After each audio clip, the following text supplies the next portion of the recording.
into the unknown,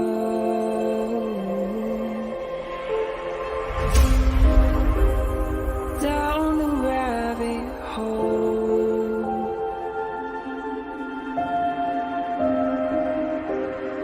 where it stops no one knows. We're going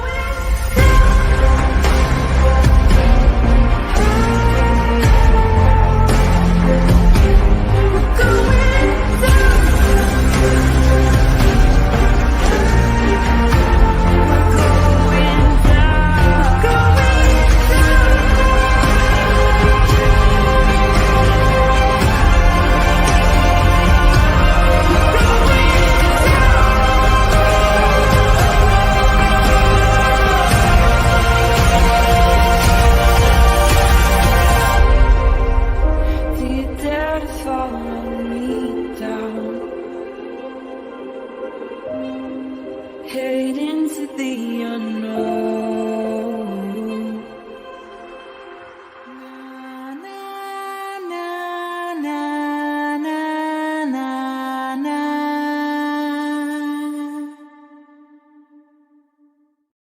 Hi, everybody. Happy Tuesday. Welcome back. Hi, Water Loving Dog. What's up, AJ? Hazulian. What's up, Murph's Turf? It's Murph's Turf. Hi, Ramblin'. Music City Mom. Hi, Starlight. Hi, Thierry. Just Deb. Oh, look at Malicious Intent throwing out some bombs. 12 months. Jeez, I can't even believe that's crazy. Now that's just crazy. Hi, Sherry. Just Deb. I don't know if I think I said hi, but I don't know if I did. Whatever. I'll say it again. Hi, Grace. Tony, Katie, Shaz. Sharon, Danielle, what's up, Spicy? Yeah, Grace, I know. I'll pull it up just a second. Hey, Cherry Blossom, welcome. Sweet dude. ATS. Haunted Stella. LB. Hi, Teresa. Yeah, you did. Thank you for becoming a member. I appreciate that. Jenny. Joni Deputy. Mel Mac, what's up? Hi, Katie Lynn. Sundown Farms. Four Pitbulls. All kinds of criminality going on around these parts. I know, huh? I'm missing unsolved crime. Angela, I rescue all the dogs. What's up, Josie? It's me, Josie. Margaret. Hi, everyone. Welcome. Ramblin', I'm parked at a truck stop. Aww. Hi, Julie. Mom's doing good. She's doing. If you guys aren't aware, so my mom had a major back surgery. It was just a really big thing. So they've got her on what do they call it? Like high intensity rehab. And Julie's always so kind to ask me about my mom. I really appreciate that. She's doing pretty good. So she's Monday through Friday. Besides this coming Thursday, she has like 3 different physical therapists that come to the house. It's a lot. It's a lot, but she's doing good. They all give her a lot of compliments on how much she's healed. Annie. Sniper. Hi, Sniper. Oh, thank you, Candy Lynn. And she said, Jenny, I thought of Forrest Gump. What's up, Jenny? I probably said it like that. You know, it's total side note. So my husband will say things on purpose just to get me to like either sing a song or say something like that. So truth and transparent. I sat on Santa's almost lap today. He doesn't really have one. So hi, and Ruth. Yeah, so let me pull that up for you guys. You guys are already talking about it in the chat, I see. So let's go through it. This is kind of just came out right when I was about to go live, that's when I saw it anyway. Dun, dun, dun, dun, dun, dun. And charismatically clever Mo. Yes, thank you. Thank you very much, you guys. And I feel like I'm coming down with a little something, so I've medicated to try to prevent any of that from happening. But it looks like our friend Judge Francis C. Gull is not feeling the best right now either. Speaking of being on the mend. So I'll read through it with you guys. So it says, the judge overseeing the Delphi murders case against Richard Allen suffers an urgent medical condition. So Fran Gull, the Allen County judge specially assigned to oversee the 2017 Delphi double murders case against Richard Allen, has not been handling her recent caseload amidst health issues and hospitalizations. According to a statement that was sent to Fox 59 by Allen's Superior Court official, Judge Gull has been working from home recently following a hospital stay where she received treatment for an urgent medical condition. The statement, which was sent Tuesday by Allen Court Administrator John McGauley, said that the Judge Gull consulted with the doctor on November 2nd of 2023 after feeling sick for several days. The judge had met with the attorneys in the Delphi case just 2 days prior on October 31st. Her doctor concluded that she required treatment for urgent medical condition, McGauley's statement said. Judge Gull was subsequently admitted to a Fort Wayne hospital for inpatient treatment for several days. The statement also said that other Allen County judges and colleagues had been helping handle Gull's caseload since the hospitalization. Since then, she has been working from home in coordination with her Allen Superior Court colleagues. Her fellow criminal division judges are handling Judge Gull's court calendar temporarily until she returns to the office, which she expects will be soon. It was not, however, clarified whether others have been handling casework from the Delphi murders case against Richard Allen, who is charged with 2 counts of murder in the February 2017 deaths of Abby Williams and Libby German near the Monon High Bridge in Delphi. While the murders and Allen's arrest occurred in Carroll County, Judge Gull was specially assigned out of Allen County to handle the highly publicized case. Since being assigned to the case, Gull has encountered numerous legal battles and challenges, which have included evidence leaks, trial pushbacks, the withdrawal of Allen's original defense team, and calls in the Indiana Superior Court for her to be thrown off the case. So I don't agree with a lot of what this woman is doing when it comes to the procedural things, but I don't want anything to happen to her. Once again, I think the timing is pretty important, and she's probably extremely stressed. This is probably causing her extreme stress. And it doesn't say what the medical condition was, but I don't want anything bad to happen to her. She's a mom, she's a grandma. That's not my hope here. I don't want anything, but I feel like there's probably something to do with the stress of everything that's going on. And it's very weird timing. Hi, ATS. Oh, Truth and Transparency. Thank you. Sent you a Christmas gram. I appreciate it. Thank you very much. You already missed the first hour, Ange? Oh, hell no. We just started. You didn't miss anything. I just said hi to you. Hi, Jinx. Yeah, right. So is it better to withdraw due to health or be removed because Supreme Court removed her? I think that's going to be a great question. Lilith. Hi, Lilith. Hi, Psalm 91. Yeah, he eats paper. But depending on what side of the fence you sit on, he's either eating paper because he's trying to look crazy, or he's eating paper because he legit is crazy. Who knows? Or he's eating paper because he doesn't want anybody to see it. Right. I think that she just really expected that on the 19th, they were going to just walk out the door and just never come back. And that she was going to be fine, and she'd just pick her new attorneys and everybody would just go on with their life, and she'd set a new trial date and they'd walk away. And they didn't. I think that's probably caused her a lot of stress. And maybe, I'm playing devil's advocate here, maybe the people who think that she was really just doing these attorneys a favor by allowing them to walk away, maybe she really thinks that in her mind. And I don't know. Maybe. I don't know. Hi, Digital. So it's a lot. This is stressful for me, and I'm just a complete outsider. I mean, it's not stressful where I need to be like put in a hospital, but I couldn't imagine being in any of their shoes. Baldwin's, Rosie's, Gull's. I personally, I feel like Nick's just sitting back, just enjoying the ride. He's just like, well, whatever, you guys do what you got to do. At least it's not on me this time. So, but she is still making decisions when it comes to the case, because the things are being signed off with her name as she's cleaning up the docket.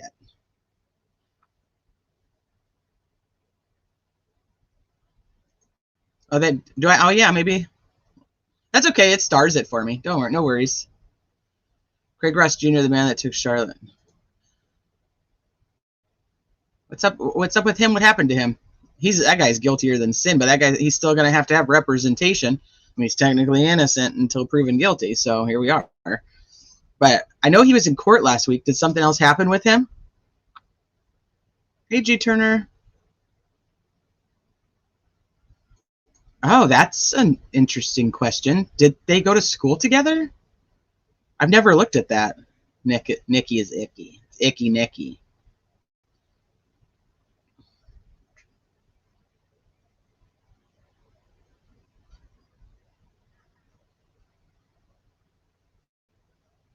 Yes, I know you're talking about Dorman. Probably just some weird spell check there, but yeah, I saw. So Dorman, it's another case I follow very, very closely, and I saw that he was in there, and yeah, he's got a weird jury request. But did you see he went to court and his hair's like all like off to the side? That guy's a fucking mess. I can't stand that guy. He's just he's the epitome of what people think when they think of Richard Allen, like that Richard Allen's guilty and he did it, and like why do we give two shits? Like that's how I feel about Chad Dorman. I got you though, Crafty Chris. I got you. Hi, Crime Curious. Hi, Sleuthy Goosey. And today is the 7-year anniversary of the Flora fire. 7 years. Olivia, no worries. All we've talked about so far is that Judge Gull was in the hospital shortly after the last court hearing, and that she's now working from home. And the article is talking about like whether she was covering or she was still working on the Delphi stuff, which we know she is because she's the one who's actually signing off on the documents that she is cleaning up from the docket.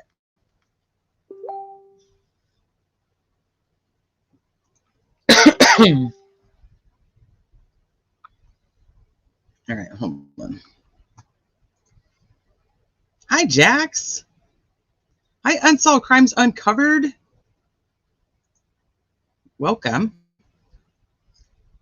If you guys aren't subscribed to her channel, I just recently found Unsolved Crimes Uncovered's channel. You guys are probably already in the know, like I know you are.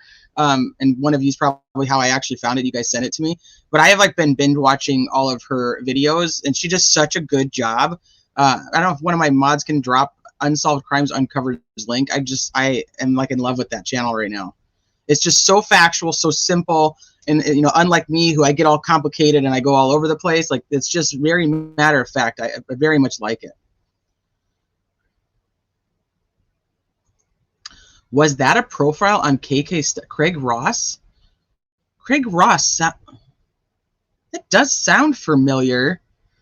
Let me write it down. I can't answer that off the top of my head, though. It does sound familiar. Let me write it down. Somebody else in here who knows a lot more about KK than I do might actually be able to answer that. KK connection. Let me look. We'll look into that too. Hi, BG.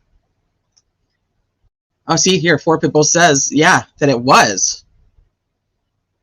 It was an alias of Richard Allen's. Oh, hey, Christine. Yeah, that was Rick. That was Rick's alias. Wait, what?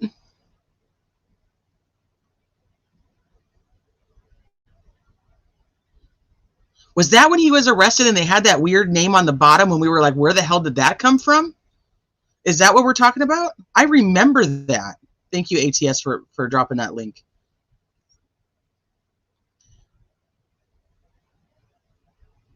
Yeah, that's what I'm. Okay, that is. I'm remembering there being like a weird alias name. Hold on.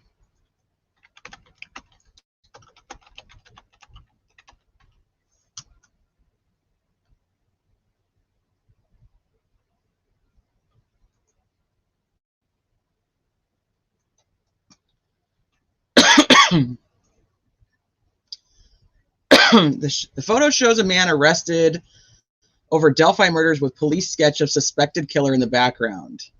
A photo has revealed how the local man arrested in the connection to the 2017 Delphi murders posed for a smiling selfie in front of the police sketch of the suspected killer. The photo shows Richard Allen, 50, smiling alongside his wife, Kathy, in a local bar in Indiana, the small, close-knit community where he's lived for more than 15 years and where victims Libby German and Abby Williams lived with their families before their brutal killings. On the wall behind him is the police sketch released by Indiana. The selfie, okay, we know that part. Now, 10 months later, Mr. Allen has been arrested in connection with the brutal deaths. The 50-year-old from Delphi was taken into custody on Friday, booked into Carroll County Jail. It is currently unclear what the accusations against Mr. Allen consist of, but law enforcement source. Okay, so we know all that. Before his arrest, Mr. Allen's name was never publicly linked to the case. As a married pharmaceutical technician who worked at the local CVS, local residents told Fox News he just seemed like a normal guy. That's the photo. Okay, well, it's in this article. Where the hell is it? I read all the stuff we already know.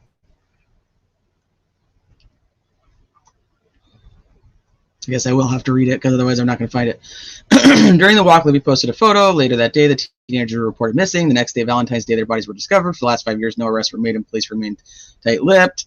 A grainy video shows a man dressed in blue jeans. Investigators released a still image from the video prior to what the man telling two girls, go down the hill.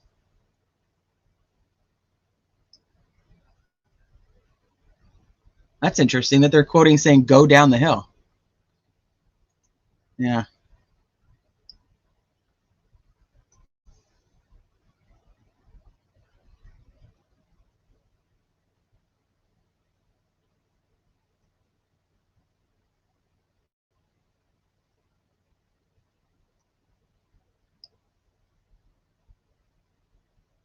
Hold on, I'm just reading chat. Make sure I was. Hey, Lambert. Hey, Cecil Hotel. Just making sure I don't miss you guys. Hey, Marshall. Hi, Ashley. You guys, because you know what will happen is you guys will end up saying something to me in chat and be like, Teresa, look over here, and I'll just continue to read. So then I'll miss whatever you're saying. Hi, Delana. What's up, Corey? Hey, LB. Yeah, working from home. Okay, so investigators have been long searching for the man on Libby's cell phone. Go down the hill, which is weird. It's just weird that they put that in there. Go down the hill. Prior to his arrest, other names have fallen under suspicion. Investigators zeroed in. The partly redacted documents reveals law enforcement wanted to carry out a search on Mr. Logan's home. He had also allegedly lied. The document gave further. The girls had the girls had lost a lot of blood during their deaths and had been killed by some type of weapon, with the word redacted. Okay. In December, investigators also honed in on Keegan Anthony Klein. Klein also allegedly confessed to investigators to using the fake account Anthony Shots to groom underage girls online and get them to send him nudes and photos. The account is believed to have been used to contact one of the victims. Klein declined any involvement. Indiana State Police announced it is not clear that this is tied. Are you fucking serious? They did not actually say anything in here about that? Did I miss it? What the hell? It appears to have no criminal record. Listen, also goes by the alien. Did I just like not read that? Fucking idiots. Hey, Peppermint Tea. Let's look at long crimes. Yeah, the judge was in the hospital on November 2nd. Fucking mess. The man is under arrest in connection. Cited multiple reports. Investigation. Liberty and her best friend Abby vanished on High Bridge, citing the. Here, does it actually just say? Here it is, right here. You guys see that? Let me zoom in for you. Mama? Hold on, baby. Give me a second. Yeah, give me 1 second, my love. Give me 1 second, my love. Get rid of all these flipping pop-ups and shit. Today is just like not my day. It's not. There we go. Yeah, Craig Ross Renfro. Okay, give me 1 second. I got a tiny human.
Okay, sorry guys.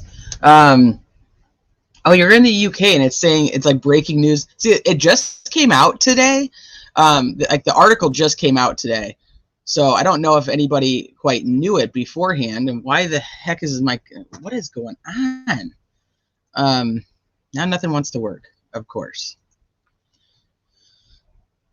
There it is. Like they were just notified today that she had been in the hospital, but it says she was in the hospital on November 2nd. She consulted with a doctor on November 2nd and was admitted to the hospital.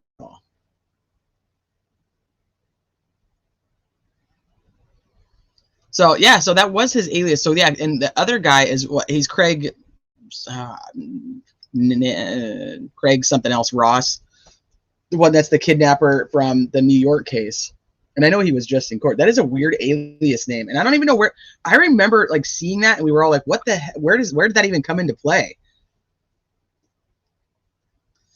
So I'm assuming that it was probably stress related. Obviously I'm not a medical person. I'm not a medical professional. I can't actually tell, but it's just interesting that it's an urgent medical condition around that same time. Well, like I was saying, so we read through her response and her response to the Supreme. Okay, I'm gonna backtrack here. I've had a lot of questions about the writs themselves. So we have to remember that there's two separate writs. The one that's in play well, they're both in play, but the one that's actually kind of coming to a head right now is the first writ. So the first writ was the one that is talking about her case, the case flow and how it's all like her case docket, like how it's a disaster and she needs to fix it.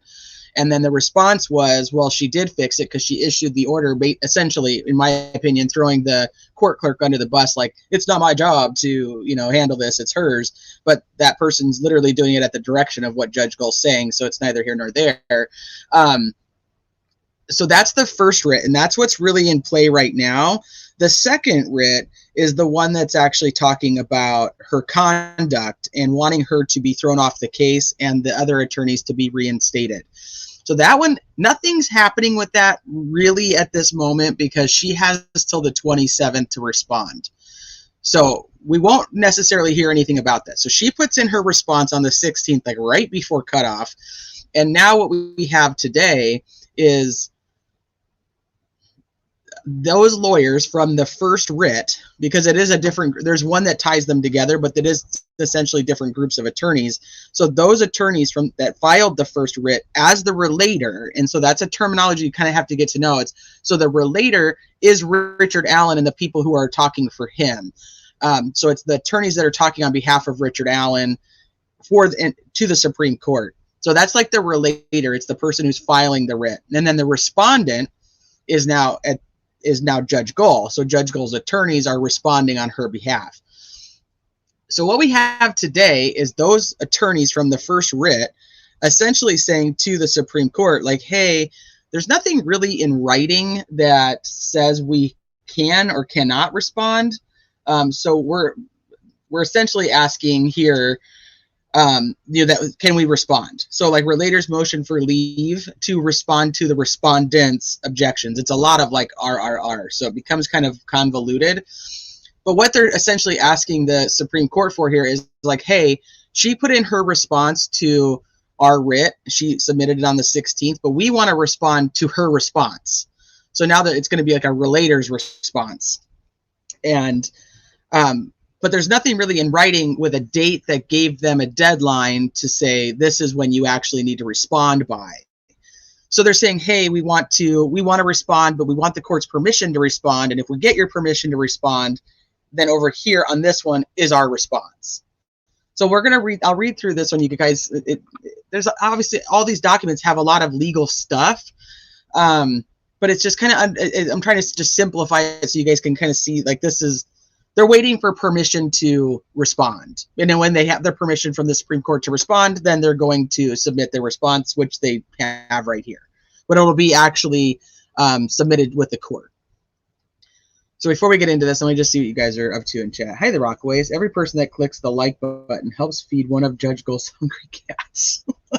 And you know how I feel about animals, the Rockaway. Always have to feed the cats and the dogs. Every day something changes. Ain't that the truth? If it's too much for the girl, she should recuse herself. Well, and that might ultimately be what ends up happening. My opinion, this is strictly opinion. There's nothing, just me and my gut says she's a fighter. She does not want to quit. So I think this is a very nice setup that if she starts to feel that she is going to lose the second writ, that it would be like, I'm going to step down due to medical, this case and it's bloodlust, but it's causing me medical issues. That's what I believe. But I do not think that she's going to do that right now, because I feel like she has the personality of somebody who's like, no, I'm going to win and you guys are going to lose. And until she starts to really feel like she's going to lose, we're not going to see her leave on her own. But she's also not going to want to be removed by the Supreme Court. So I think she's kind of just going to weigh how things are going. And now that the transcript is out, I think it's going to be interesting what the response is to that second writ from her attorneys. Does anyone know how to get all of these notifications to stop showing up? I want to see all of the live streams, but not stop all of these news stories and such. Please and thanks. And I'm not sure. For YouTube, honey, the alias name is Craig. It's the fancy Craig, though, as Christine said. It's the fancy Craig with the H on the end. Craig Ross Renfro. But how interesting that that's like Craig Ross. Maybe he lives on Renfro Street. Craig Ross does. Now that would be flippin' eerie if that was the case. Yeah, I'm not sure if that's just something like a typo type of thing. I know that he was adopted, but he was adopted by his stepdad, but I don't think he had a completely different name to begin with. I think he still was Richard. I've never looked that far into it to actually know that, though. I guess that's just here I am being like Liggett and just assuming shit instead of actually looking for the real answer. Yeah, it's tough. I'm sure that she probably has.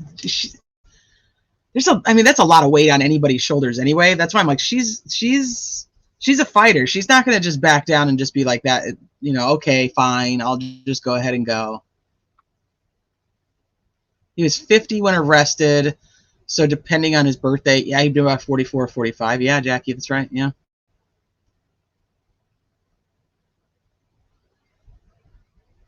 No, because his charges actually came after they searched his property. So his probable cause was after. He was arrested on the 28th, and they searched his property on the 13th and interviewed him again on the 13th. So what they charged him with, I'm pretty sure, is exactly what it stayed with. Yeah, I don't think we did either.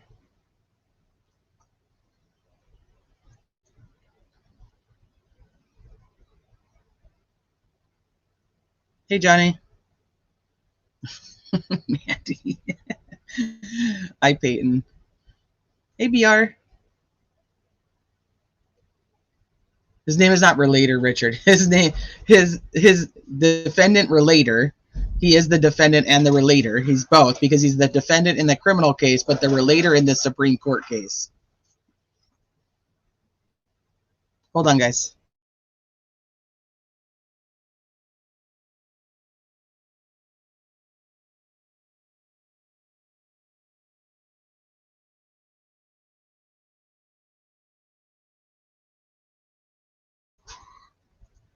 Okay, so but it would be a great out. Yep, leaving for health issues versus being removed. I agree, and it could be where it ends up.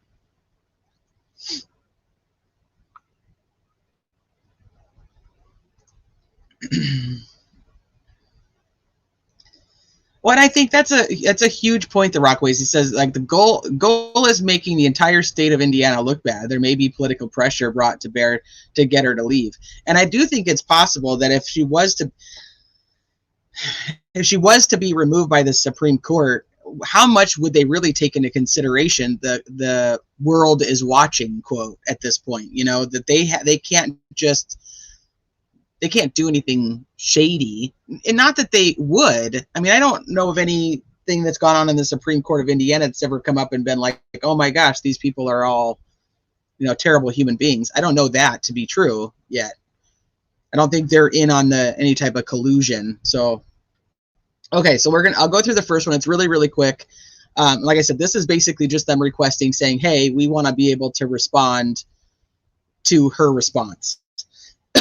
So I really should get a cough drop. Defendant, relator, Richard Allen. So he is the defendant in the criminal case, the relator in the Supreme Court case, Richard Allen, seeks leave to respond to respondent's objections. That's why there's a lot of R's, so you just kind of have to go with it. So respondent, Judge Gull, her lawyers submitted the objections. The relator, Richard Allen, is the one who filed the verified petition for the writ of mandamus, and in support states, 1, the original actions rules do not provide for responses to respondents' objections, but this court has granted leave to allow the same in these other court cases that they cite here. And remember, I tell you guys all the time, everything that happens in the legal system is based on precedent. So there has to be things done to create precedent. So there's always the first time, but if there is already a lot of case precedent, then things will flow much easier in the direction that they're looking to, which is why everything is typically cited. And in every document from both sides, they'll be like, no, look at, here's all the case precedent that says XYZ. Here's all the case precedent that says ABC. And then they'll fight against each other to see which one actually matters more. Now, there's certain things, and when we talk about like IgG, investigative genetic genealogy, there's a lot of gray area in that because there is not a lot of precedent set with it. So this is where other cases, when you see it, and it's going to become a big deal, and the Supreme Court's going to have to look at it and set some ground rules for what is allowed, and they're going to have to create what is precedent for the future because it's not going away. So when it comes to like IgG, we're watching all that precedent happening in our lifetime. That's going to be used for a really long time. So what they're saying here is, hey, you have allowed it, even though the rules don't say that you have to. Your court, the Supreme Court of Indiana, has allowed it in these other cases. So we're asking for the same. A response is needed here because respondent, Gull, has represented to this court that its November 13th, 2023 order purporting to correct the errors raised in the original action resolves most of the public's access issues raised in the petition and moots this original action. This response is necessary, meaning the relator's response to Gull's response is necessary to show that this representation that Gull's attorneys are trying to say is incorrect, and that the November 13th order at most corrected 20% of the errors the relator has identified. 4, the response is also necessary. Once again, these attorneys responding to respondent, which is Gull's objections, demonstrates a continued misunderstanding and misapplication of the responsibilities and requirements of the ACR rules. 5, the relator therefore files this response asking that a writ of mandamus and prohibition be issued to require that all the errors be corrected and to ensure that the same errors do not continue to be made in this case as it progresses forward. So this is literally them, like I said, simply just requesting the Supreme Court to say, hey, let us respond, let our response that's over here, which we're going to look at next, let that response actually come into play. So that you, the Supreme Court, doesn't think that they're telling the truth, that you actually get to know that they're making stuff up. So that's kind of what this is. Now the Supreme Court will have to determine whether they're going to let this response come in. There's a lot of permissions that have to be granted. So here's relators. I know it's my phone. It's relators' response to respondents' objections. So does it kind of make sense to everybody? Should I break it down differently? I'm trying to make it as simple as I can, but it gets so convoluted. Crime Curious. I love watching on TV, but then I can't chat. You need like a voice control where you can just like say, hey, Alexa, put in. Oh shit! Everybody's Alexa's gonna go off now that I just said that. Sorry, guys. You know, type in chat that I say XYZ.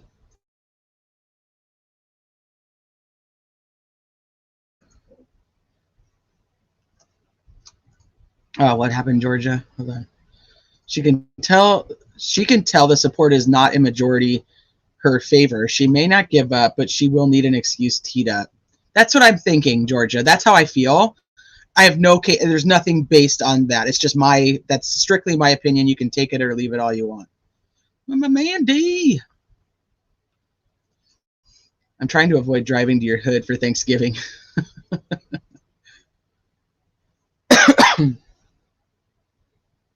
Hey, Sleuthy, since the accuser, the state, gets the last word in a criminal trial, I think the accuser, the relator, should also get the final word. I think so too. And I'd be very surprised that they don't say, yeah, you can totally respond. But I don't know, at some point they're going to have to like end it. Like, okay, now are they going to come back and respond? Like, how many responses are they going to allow? You know, but I think that this response should be put in there. Absolutely. Okay, that's good. Ginger snaps. Oh, Annie, thank you. Having you guys here is just fine for me, though.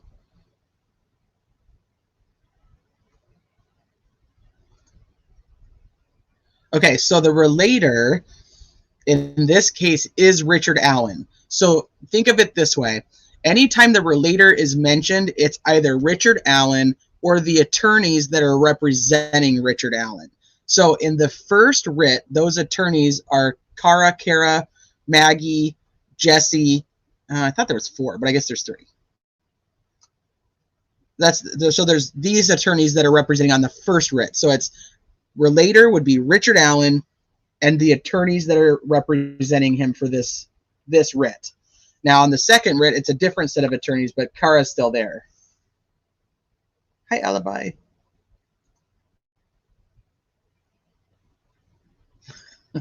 Don't be bringing Snoop on the stoop over here.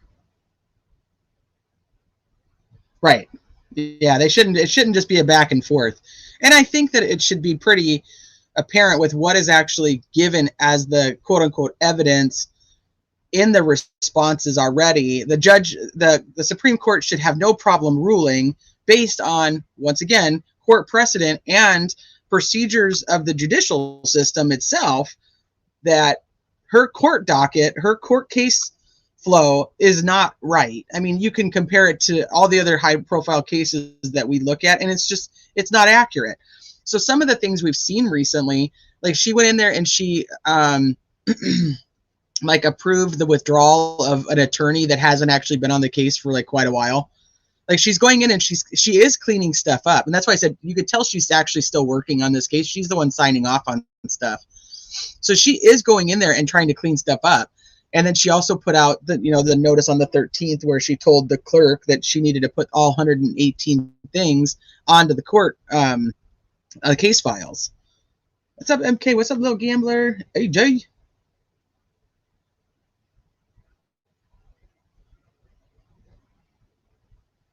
Annie, I have a handful that I trust information without having to have a ton of receipts for, and then other ones that I'm like, I got to have receipts.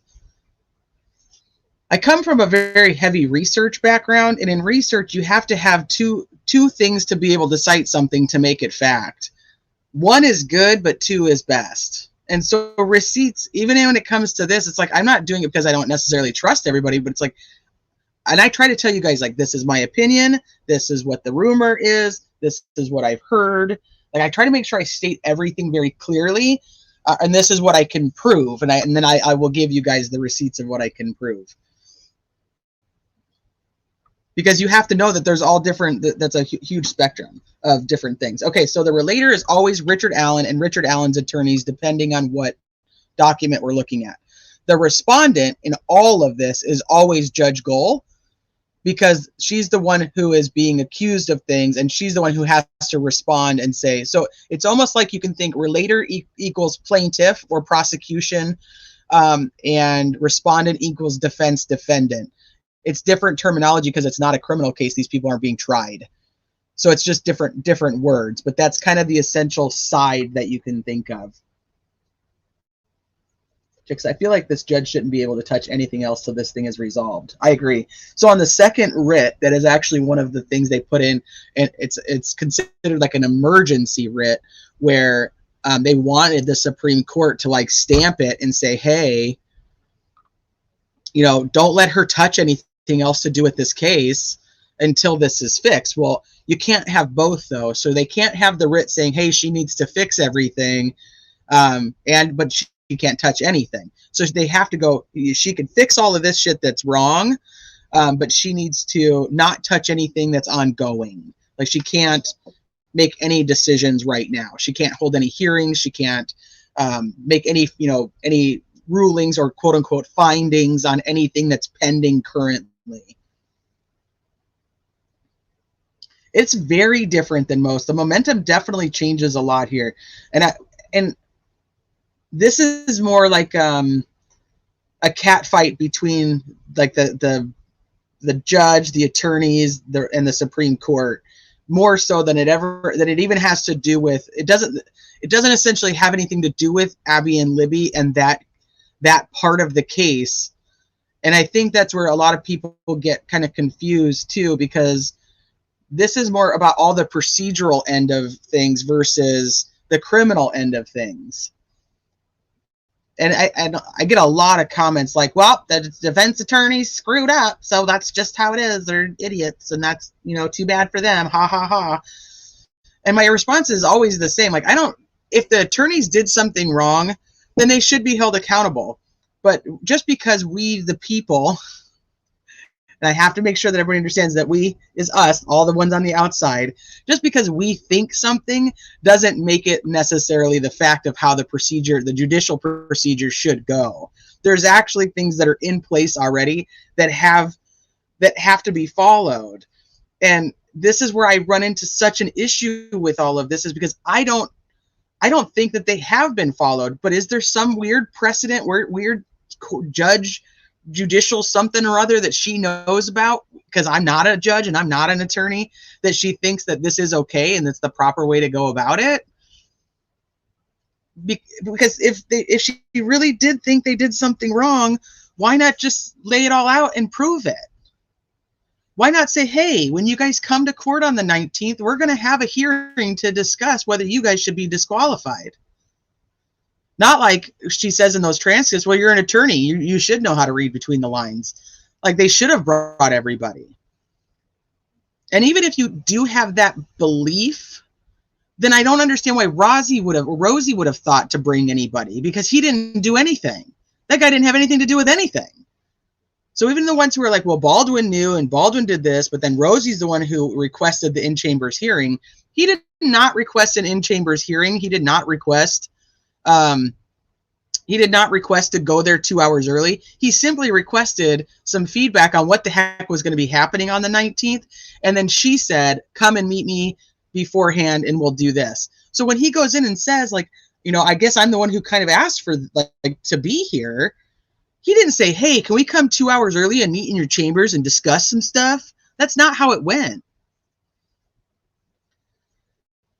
We the people. Yeah, we the people. Us, the outside people. All of us. Have you covered any of these trials? I really want to watch the Sarah Boone. Just curious, love. I typically will talk about the trials as I watch them. I've never played a trial on my channel, and that's normally because I don't, I'm a mom of 3 kids. I'm normally doing drop-off, pickup, and all the fun stuff in between. So I don't necessarily cover like the actual trial here, but I do lives discussing the trials. Sarah Boone, the suitcase killer, well, hers is now, she's on her like 7th attorney. So I will cover and like discuss the case, like the trials, but I don't actually play the trial on my channel because I don't really feel like it's fair to you guys because I can't be here for the whole thing.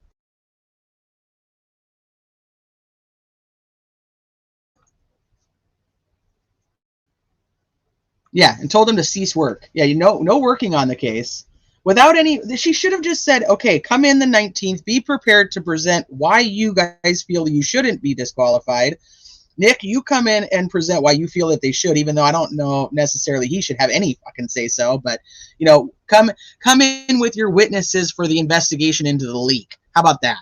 And then I'll decide if they should be disqualified based on everything I learned. And even if she was already determined to disqualify them, procedurally, that still would have been the right thing to do. But she just doesn't. She just goes about it her own way and just says, no, guys, come in, don't work on the trial, come in. And then here, as we read the transcripts yesterday, it's like, nah, too bad. Rosie, too bad you didn't have anything to do with this. You still got to go. Why not just go about it the right way? And that's the same question I've had about this whole investigation and everything that goes along with it. If it wasn't Odinism, which I'm not saying I even think it was, but if it wasn't, why isn't there closure to that line of the investigation? Why, come trial, is there a group from the FBI task force that still believes to this day that they have the right guys when it comes to the Odinism stuff? That should have been followed through and done until it was a complete end of investigation. That's where I run into these struggles. And then so if I'm more like, how do I feel about this? Like, say we're in a relay race and there's 4 of us, right? We all got a piece of it. And so this investigation is got all 4 things. I feel like they run the first lap and then they go run the 4th lap and they're like, look, see, we won. And it's like, well, what happened to lap number 2 and lap number 3? Like, who ran those? And it's like, oh, we don't really care because we're finished now.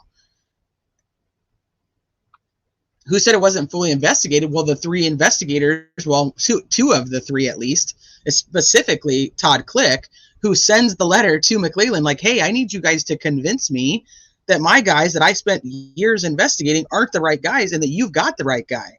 And then he sends the certified letter. So that group of 3, Murphy, Ferenczi, and Click, those guys, and Click made the statement, which, gets split in half, of course. But Click makes the statement that he doesn't necessarily believe this was some sacrificial ritual type thing, but he does believe that the people that he thinks were involved are involved. Why would he, as an investigator, he should know this was the end result of that. Everybody alibied out. We didn't have any physical evidence that matched. We didn't have this. We didn't have that, XYZ. And then he should be like, all right, well, I get it then. It's not like he's a newbie. These investigators know what an investigation, the end of an investigation looks like. And they know that that didn't happen here. Yeah.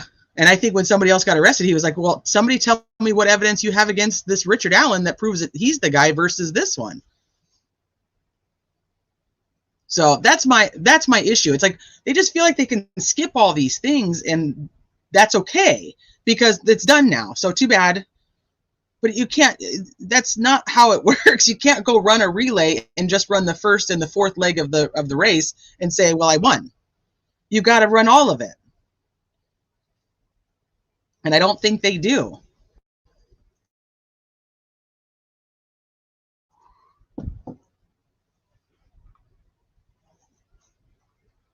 Okay, so here is the response that if it's approved, which I believe it will be, this is the response that the relators, the attorneys and Richard Allen, want to say to Gull and her attorneys who are the respondents?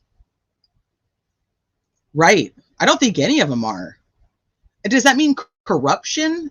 I don't know. Does it mean lazy police work? I don't know. We don't know because we don't get to see all the pieces because they try to hide it all.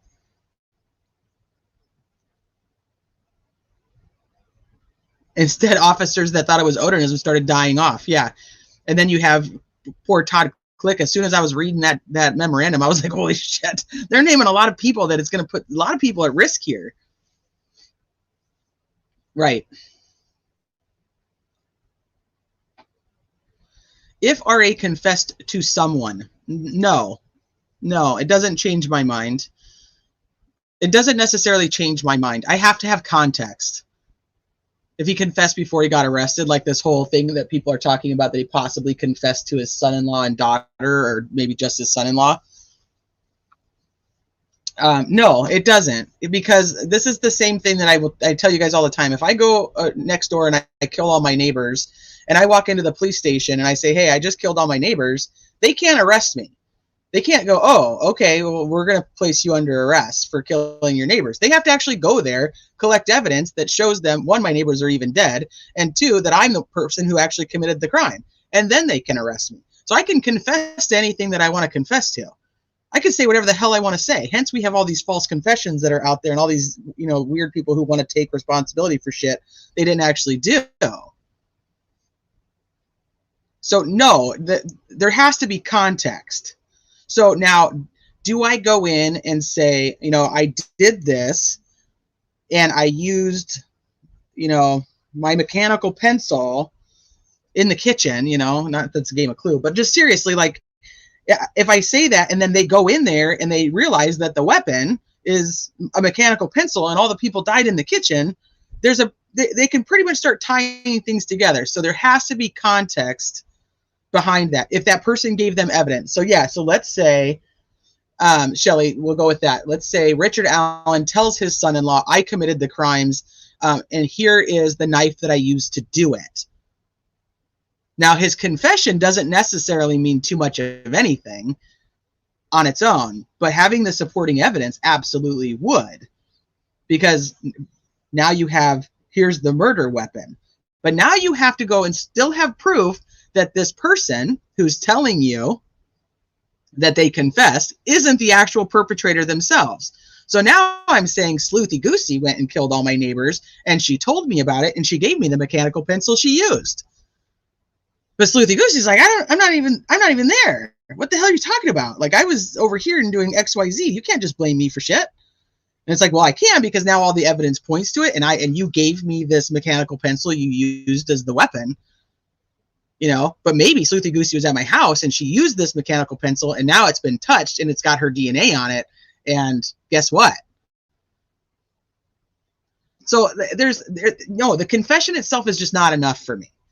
And that's why I'm in the same boat when it comes to the confession. Yes, sorry, Sleuthy Goosey, I just made you an accomplice. Or I blamed you for a crime you didn't commit. But you get my point. Like, there has to be corroborating evidence that actually lines up that this is the person who did it. So yes, if we want to go down the if game, if he confessed, if he gave that person evidence, if that person isn't the perpetrator or has no reason to be lying and they have an alibi, or maybe it was the daughter who actually did it and they're trying to cover for now their wife and they blame the dad because he's the only other person that they can blame. See what I mean? Like, there's a lot of things that go along with it. You have to be able to piece all those things together, and all of those things being circumstantial evidence, you have to be able to tell the story to a jury who's going to believe you. Because that's what circumstantial evidence really is exactly what we're talking about right now. It's telling a story of different pieces of evidence and how it would match. Right. And that's exactly it. The guilt and innocence part isn't this. And I will say it till my dying day. I don't know anything about Richard Allen's innocence or guilt at this point, because we don't know everything that's going to happen at trial. I'm number one, I believe that he is innocent right now until proven guilty. And so the most important part is his constitutional rights and due process of the law. That's the bottom line. And so we're in a weird dilemma here because there's so many people who want to take the fight to whether he's guilty or innocent. But like Amber said, we're not there yet. It's not time to determine guilt or innocence. And we can't just say it's okay that we don't run the second and the third leg of the race because we already believe he's guilty. So who gives a shit? That's just not how it works. And because for me, that could be me. That could be you. Well, some of you don't live in the US, so I mean, it wouldn't be you. But you see what my point is. That could be my kid. And I'm telling you, you're going to run all four legs of the race if it has to do with my kid. Well, we don't know that they didn't, Georgia. That's part of the things that we don't know. We don't know what the finale was to that investigation. That's part of the problem, and I think that's where Click is. Like, well, what happened with the rest of that investigation that made you guys think it wasn't them? And if they just go, hey, well, we just never finished it, then that's a problem. Yeah, the process has to be fair and by the rules of law, especially for anybody who says that they do any of this because they want justice for the girls or justice for freaking anybody. Did I lose Sleuthy Goosey because I blamed her? Did she leave me?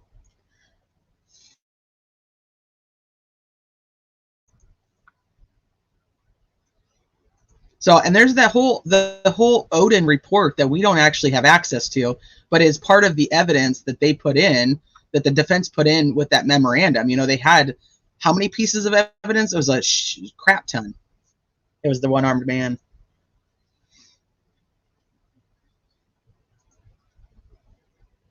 Well, yeah, because they just think he's the guy. But I don't think we should go extreme one way or the other yet. And I give this example quite often too, Jackie. It's like, for me, I believe that Bryan Kohberger he's probably the right guy. I think they're on the right path. I think that they're doing the procedures to get to the bottom line. So I get like how like people are like, no, he's guilty. But I still would not sit here and say it was okay, even though I do think he is the right guy, that I would think it's okay to just screw him over and to get there. I always say how happy I am that he actually has Ann Taylor, who I believe will fight tooth and nail to make sure that he has a fair trial. And I don't have to agree with everything she does to get there.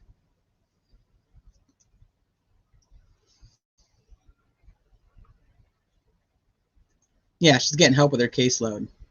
What about the three girls who took a pic around 12:43 at the start of the bridge and at the bench R.A. was supposed to be sitting at? Why was R.A. not in the pic, spotted there if he said he was there at that time?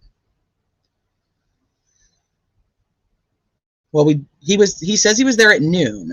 So if the girls took a picture of the bridge at 12:43, he never tells us what time he would have been standing on platform 1. So I don't know if necessarily he would be in the picture. And if he leaves around 1:30, the girls aren't actually taking that picture until 1:26. So he wouldn't necessarily be in that picture either. Now, could he have been? Is there other pictures? This is why I say I can't say that the man is innocent, because there very well could be evidence that I'm going to come on here and say, you guys, here it is, bottom line, the guy did it. Or I'm going to come on here and be like, here it is, guys, bottom line, these other freaking guys did it.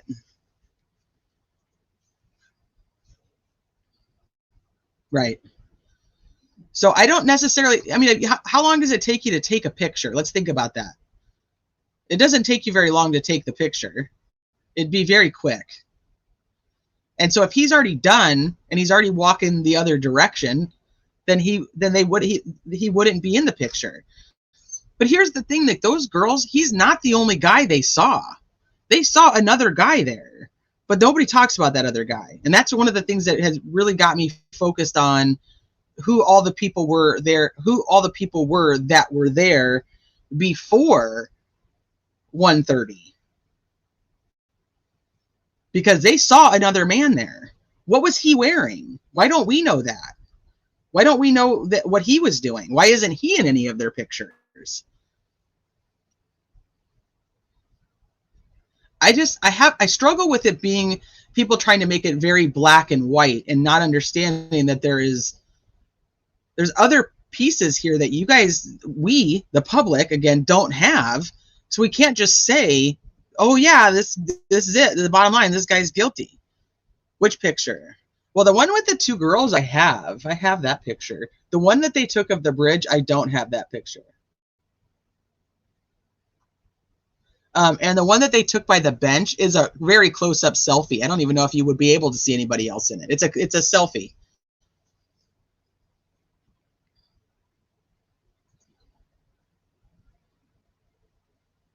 Right. Well, so here's the thing too. When it comes to the bullet, it's not that I think the bullet is garbage per se. I think that there's issues with the bullet, and the defense team is saying there's no chain of custody with the bullet. Now, this goes to, once again, to the procedures of, the trial procedures. If you don't have a chain of custody, you don't have evidence. So regardless whether that matches or doesn't match, but then you have two sides of the fence. It's like, you guys really think they don't have chain of evidence? Well, or chain of custody. But it's like, well, the defense on the 18th of September sure as hell didn't think they had chain of custody because nobody'd seen it.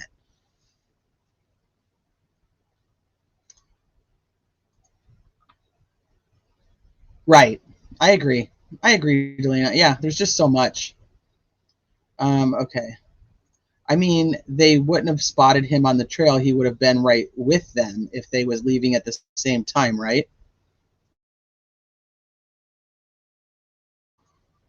Hold on. I'm going to try to understand what you mean. They would have spotted him on the trail. He would have been right with them if they was leaving at the same time. Maybe, maybe not. But that's what I'm saying, Shelly, is like they did see somebody else there. We don't know when they saw other people there, because nobody's telling us, the public, that those three, really being four girls, they saw other people, but nobody's telling us who else they saw. And then it comes to later on, oh no, he's the only person that we saw. And it's like, no, that's not the original story. The original story was there was another man there that you did see, but we don't know when they saw the other man. We don't know where they saw the other man. If you guys happen to know, please fill me in, because I don't know. I should say we is in me. that's the me we.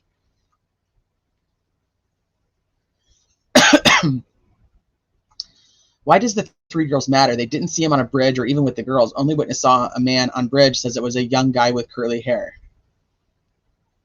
Well, this is why I think the eyewitness statements and stuff is just going to end up being bogus. And I don't want to sidetrack too much because I wanted to read this, but I do want to say, these other sketches came out. Let me pull them up real quick. Like, these other sketches came out with the the leaked information. And this one over here, it says it's Teresa's sketch, but I'm actually, in Teresa's statement, according to the defense, she says he didn't have a hat on. So I'm wondering if that's Teresa's sketch. But that does describe the guy that she saw. So I'm very curious because, the index that was, leaked to Brandon Woodhouse and then was given to Mark Robert, who, is involved in every leak of everything. It actually says that there is composite sketches done by other people that we've never heard of. I mean, like, we've heard of them. I shouldn't say we've never heard of them. But like Carl Abbott. Why would Carl Abbott, the guy who owns the funeral home, have to be creating a composite sketch? Why would they ask him for a composite sketch? They also have one from Daniel Pearson.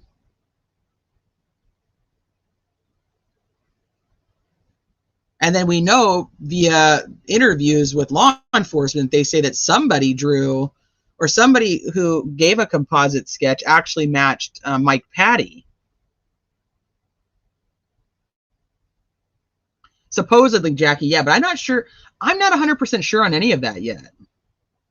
Because it doesn't, I'm thinking that the Riley sketch is probably accurate to be hers. But the 357 guy makes no sense to me, and I think we talked about this yesterday too. It's because I don't believe that BG would be walking down 300 North at 3:57 p.m., muddy and bloody, just out in the open for anybody to see, when the entire family was already there by 4 o'clock looking for the girls. And it was stated by Cheyenne that when she left, that she actually saw Derek German in his car in the Mears parking lot. So that means that the guy walking on 300 North would have to walk by these different family members. And remember, supposedly Tara German was out there, and that's where she spotted Logan Maxwell, which is how they ended up getting the warrant for his house. Yeah, well, the sketches are definitely circumstantial. The eyewitness testimony is actually considered direct evidence. So just my thought. That's why I said I don't want to get too far off track with what we were talking about, but it's just a side note that I'm now really questioning whose sketch that is up in the top right corner, because I don't know if I believe that it's Teresa's, because her statement, according to defense, says no hat. And it says the guy was wearing a canvas jacket, nondescript in color.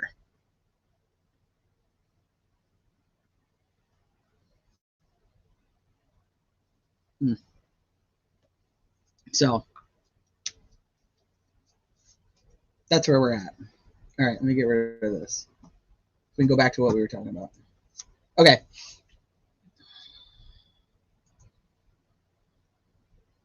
I had a guy try to break into my car last night. I called the cops immediately and had to refer to video for description. That was 10 minutes after I saw him. Any longer, forget about it. Well, yeah, and remember, Bree doesn't even go in for another 2 years.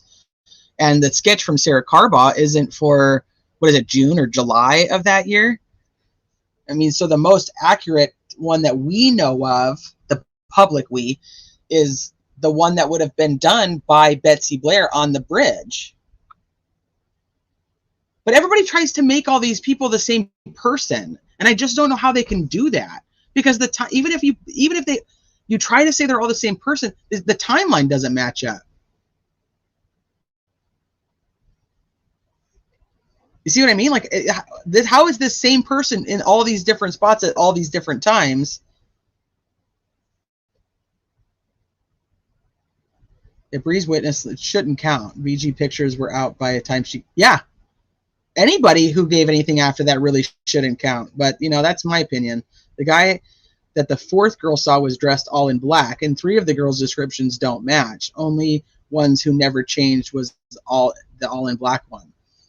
Well, and it's also, to side note, you know, Ruckus, who has seen more of this index from Mark Robert and Brandon Woodhouse, says that there is a picture on Libby's phone of a man in all black that isn't identified. Now, you can take that, leave it, do whatever the hell you want with that information, because right now we don't have that in black and white to show you that that even exists in real life. But if it is true, I mean, you've got another guy who matches the description that one of those girls gave, and you're going to say that the girls gave the description of Richard Allen only? It's not going to work. This is why Nick McClellan would need a special prosecutor to come in, because he's not equipped to put all these pieces together for anybody. There are multiple people, and they literally have one man that has no involvement outside of an unspent bullet. Holder has even stated this. And that's interesting to me. Even Holder's like, I don't know if that's the right guy. And none of them ever did a lineup. They compared him, like, does he look like the guy on the bridge? Oh yeah, that looks like him. They never actually compare him to the actual person of interest. Did I know that Gray Hughes? So first and foremost, I know that Gray is controversial to a lot of people. So I just want to say I respect a lot of the work he's done. He's actually very, very good at creating the reenactments and so on and so forth. But we are very far apart on how we believe this case is going. I can tell you that. So I have not watched a lot of the recent stuff. He has Alan sitting in his car for 10 minutes before walking. What is he doing? Why is he sitting in his car for 10 minutes? And does he need to sit in his car for 10 minutes because of the timing? Because that's the thing that would make sense. If you have Richard Allen driving by supposedly a car that matches his car's description drives by the Hoover Harvest Store at 1:27 p.m. going west. But you have the girls who are taking the picture at the same time. This has been an issue for me. I'm going to pull up the map.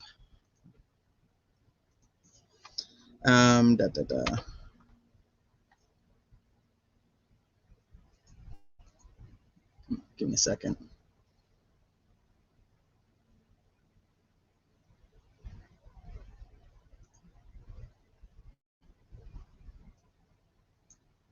Okay, so this is obviously, that doesn't matter, and that's irrelevant to what I'm even going to talk about, so I don't need to bring it up. So if he's driving by the Hoover Harvest Store, right, at 1:27, where is he at?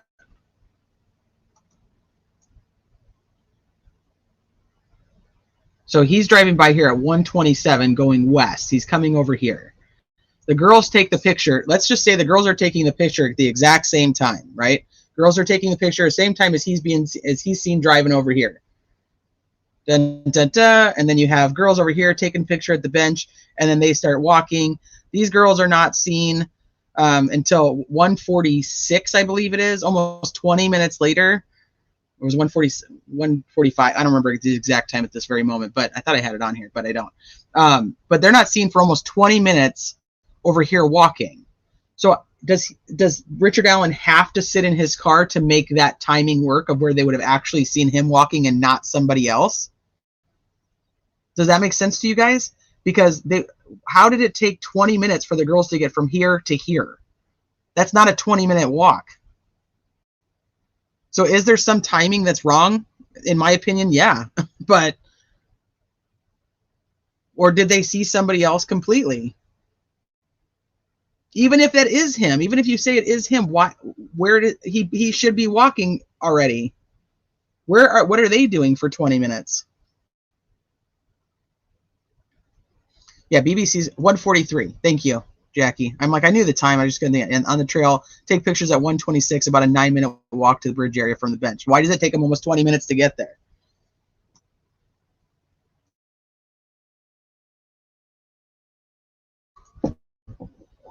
Richard Allen's car was parked at the Farm Bureau building, not the CPS building.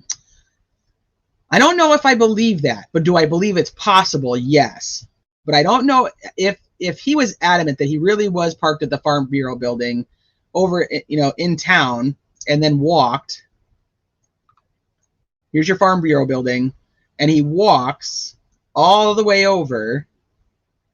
Why isn't the defense saying, hey, they're even saying he parked at, like, that's not even part of the made up, what they're using in their Frank's motion to say, hey, these guys are making shit up, which in my opinion they did, because he's saying, I assumed he actually meant the CPS building.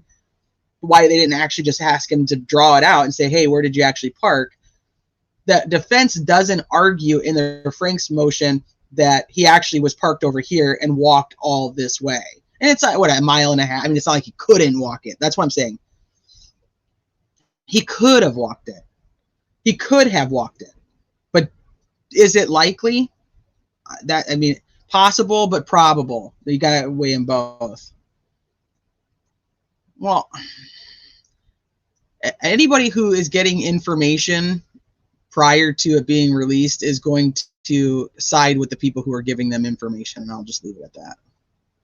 Because you can't go against the narrative of somebody who's giving you the narrative, because then that person won't give you the narrative anymore. That's the bottom line. Yes, please do it, Jay Turner. Okay, once squirrel. So Jay Turner has some amazing footage where walking through the trails and like timing out how everybody would have done everything. Like, this is how long it would have taken people to get from here to here and over to here. She's been working on uploading them to YouTube, but there's no sound. And she sent me a couple of them. And although they are long, I do understand that. They're very important for anybody who actually really does follow this case and wants to understand the timing of how everything should have, been and where the crossover times would be. Her footage is really good. So I actually said that she should add some music to it if she's worried about the sound and upload them and just make them public, because I think they're really important. Maybe just because I'm weird when it comes to weird details like that, but I think so.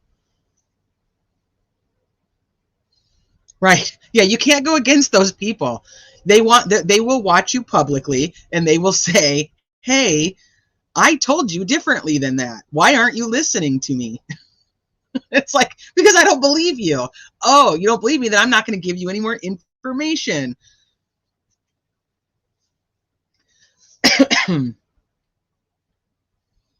Jiu-jitsu. Yeah, and that's possible. It could be better to go over that discrepancy at trial than waste it in the francs if that's not what they're really looking to go for. That's true. The art of deduction.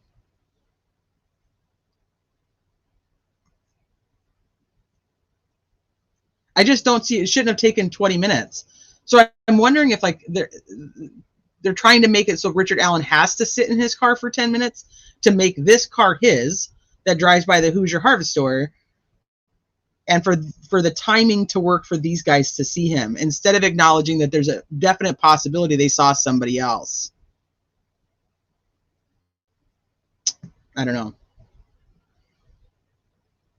So that's where I'm at with that.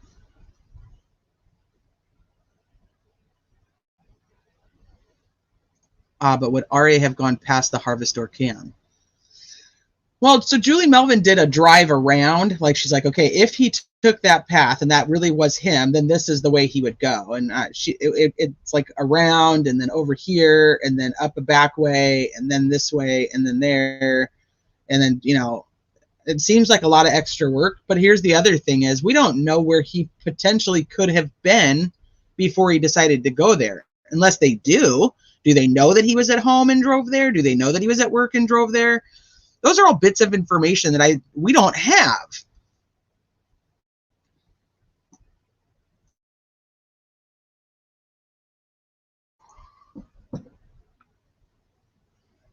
She's not currently in the hospital. She is home recovering. She was in the hospital for a few days around November 2nd. But she is home now and working from home. Judge Gull, by the way, anybody who is later to the stream.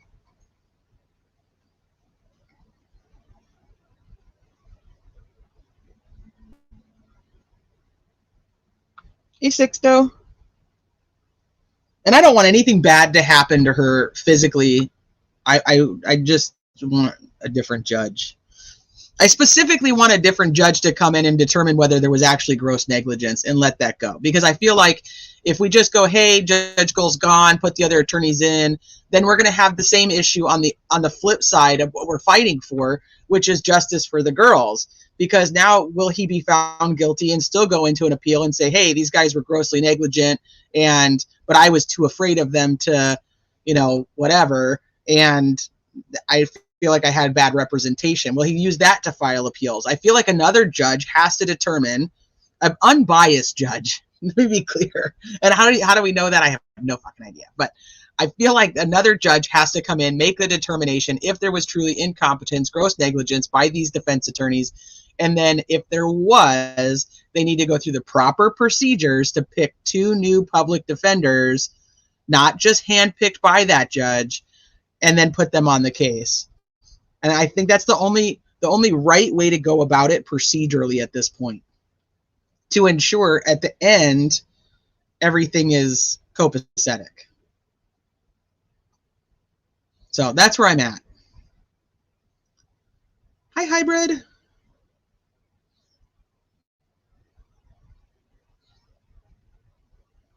Absolutely. Yeah, I need a lot more info.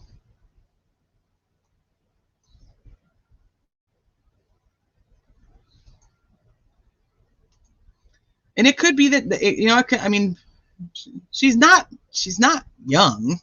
I don't mean that she's like super old and can't do her job, but she's not young.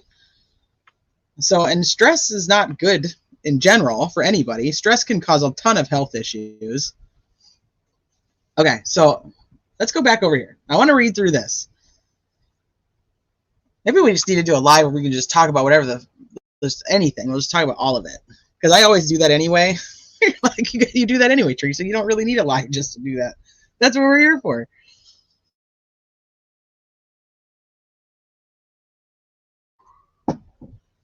as if a guy who just did that would stroll down the road at 3:57 p.m.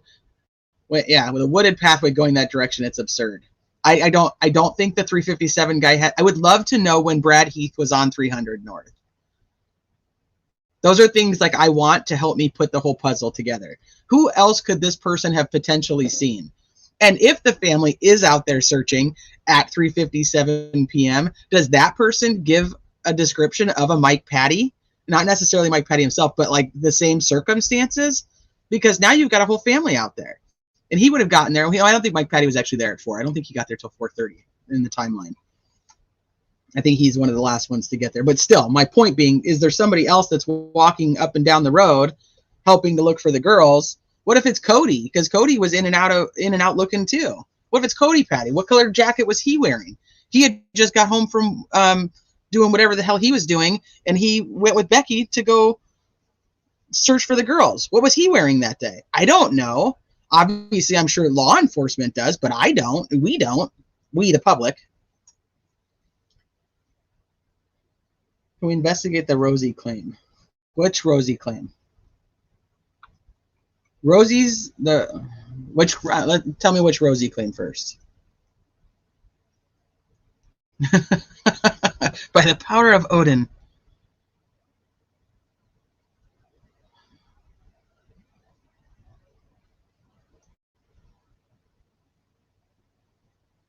Maybe Pitts really did hear that.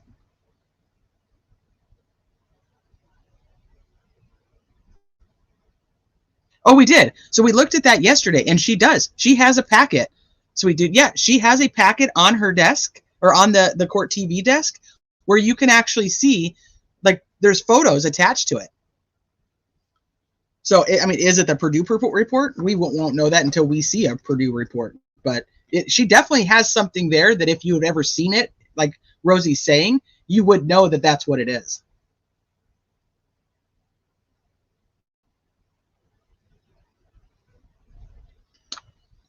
And it might, but it would be done procedurally correct, Johnny. That's my whole thing. Because I feel like no matter what happens now, because this wasn't done correctly, we're set up for appeals that are actually substantiated. That's where I'm at with it.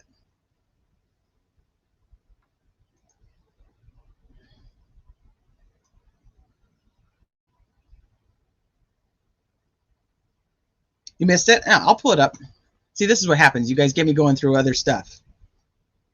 I actually have court. I have court TV up because Bob was on last night. And I was watching that.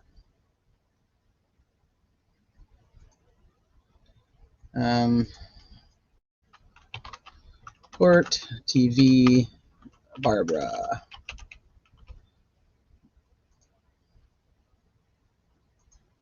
It's this one. Living in the small rural community of Let me find where it's at. one had now become secondary to the investigation. All of this totally confusing at the time, and I think even more confusing now because that sketch. Hold on, I don't think I grabbed the right one. No.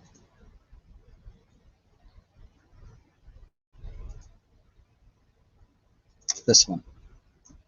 Because that sketch of the one that looks like just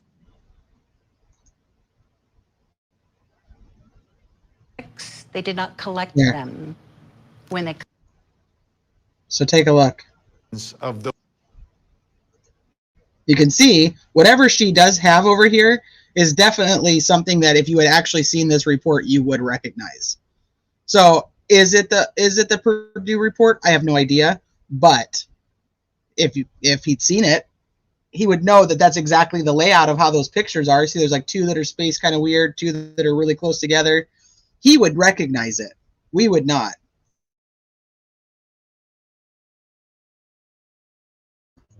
Now, I want to say here too, is in the Frank's memorandum, they actually say that they do not have the Purdue report. So September 18th, they did not have the Purdue report when they were like, well, we don't know, we can't find it, so on and so forth. And then they got a whole nother dump of discovery between September 18th when that came out, and October, I think it was October 2nd, but don't quote me on that. So at some point they ended up getting that report because he's recognizing it and saying she has it. So as they are saying they can't find it, like the prosecution can't find it, and they can't find the lawyer, or they can't find the professor, they can't find that information. Somebody had it because they'd given it to Barbara McDonald if Rosie's telling the truth, which I think he is. Out of this whole thing, Rosie's the one that I'm actually like, that he's the one really being railroaded in this whole thing when it comes to the attorney side, because he wasn't part of all of that. Hi, Tia. It's right. That's just not how it's designed to work. So let the guy be guilty, but like if he's guilty, there should be no reason to do so much shady shit behind the scenes, unless you're covering up your incompetence during the investigation, or your buddy's incompetence during the investigation. Like, why do you need to be so shady about everything? Why lie? And that's one thing that people were trying to like tell me, well, you know, this is their fault. And I'm like, if it's their fault, then why is law enforcement lying? If these guys were going to screw up so badly anyway because they're such bad lawyers, why did law enforcement have to lie to them? If they thought, well, these guys are just going to screw it all up anyway. You know what I mean? Why are they sitting around making shit up? Oh, we don't know who the professor is. Oh, sorry, I did actually know who the professor was. So that's where I'm at. I am, and I didn't really like him to begin with. He was kind of a little too much. But now that I've like read the, especially after reading the transcripts, I'll say I'm a much bigger fan. Like, he went in there and was like, "This is what you're doing. This is what's happening. You're railroading me. You're giving me no choice." It's almost like he actually was prepared for what he was going to be doing in the future, and he wanted it all to be on the record because he also makes sure that what is being said on there is on the record. He's like, "Are you going to make sure that letter's put on the record?" You know, her pre-written statement. And she's like, "Well, you know, we're recording right now. The court reporter's already here." And he's like, "Okay, good." Like, he wanted to make sure everything was on the record. And I can imagine being so frustrated in that moment. Like, what a smart thing to do. But Baldwin's in there and he just keeps saying, "Well, you know, well, you know, well, you know." Yeah, I'm definitely more Team Rosie than I am Baldwin, for sure. Okay. Read through this. That's just the index. So here's the summary of the response. So anybody who's just joining, welcome everybody. We're about to read what the attorneys for the first writ of mandamus to the Supreme Court against Gull, they want to respond to her response. So they requested permission. We've already read through that. Now we're going to read through what their response will be, and if it's allowed into the filing. So the relator, which is Richard Allen and his attorneys, his Supreme Court attorneys here, appreciates that respondents has corrected a few of the errors that had left the media and public largely in the dark about this case. The relator, however, which is once again Richard Allen's side, however, is concerned with both the tone of and the approach suggested by respondents' objections. I'm going to pause because I actually brought Ariel's comment up because I wanted to thank Ariel for joining, and then I never actually thanked you for joining and becoming a member. So, side note, all the tentacles. Where's all the tentacles? I think we're seeing a lot of tentacles. I think so too, Sleuthy. I think so too. Somebody that he trusted a lot. A lot. So the relator, however, is concerned with both the tone of and the approach suggested by respondents' objections. Respondents is Gull and her attorneys, both of which indicate a continued misunderstanding and misapplication of the mandates found in the access of court records rules. Contrary to respondents' claims, a trial court has no discretion to ignore the absolute duties contained in the ACR rules. Instead, not only are those mandates unequivocal, but those rules make the trial court directly responsible for compliance when, as here, it becomes aware that the ACR mandates are not being followed.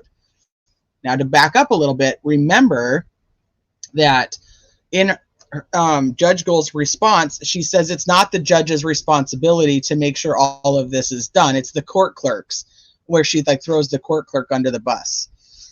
So they're saying, no. This is your court. You're in charge of it. You're ultimately the one who's responsible for basically anything that's going on with your cases. So don't try to act like it's not about you. It is about you, Gull.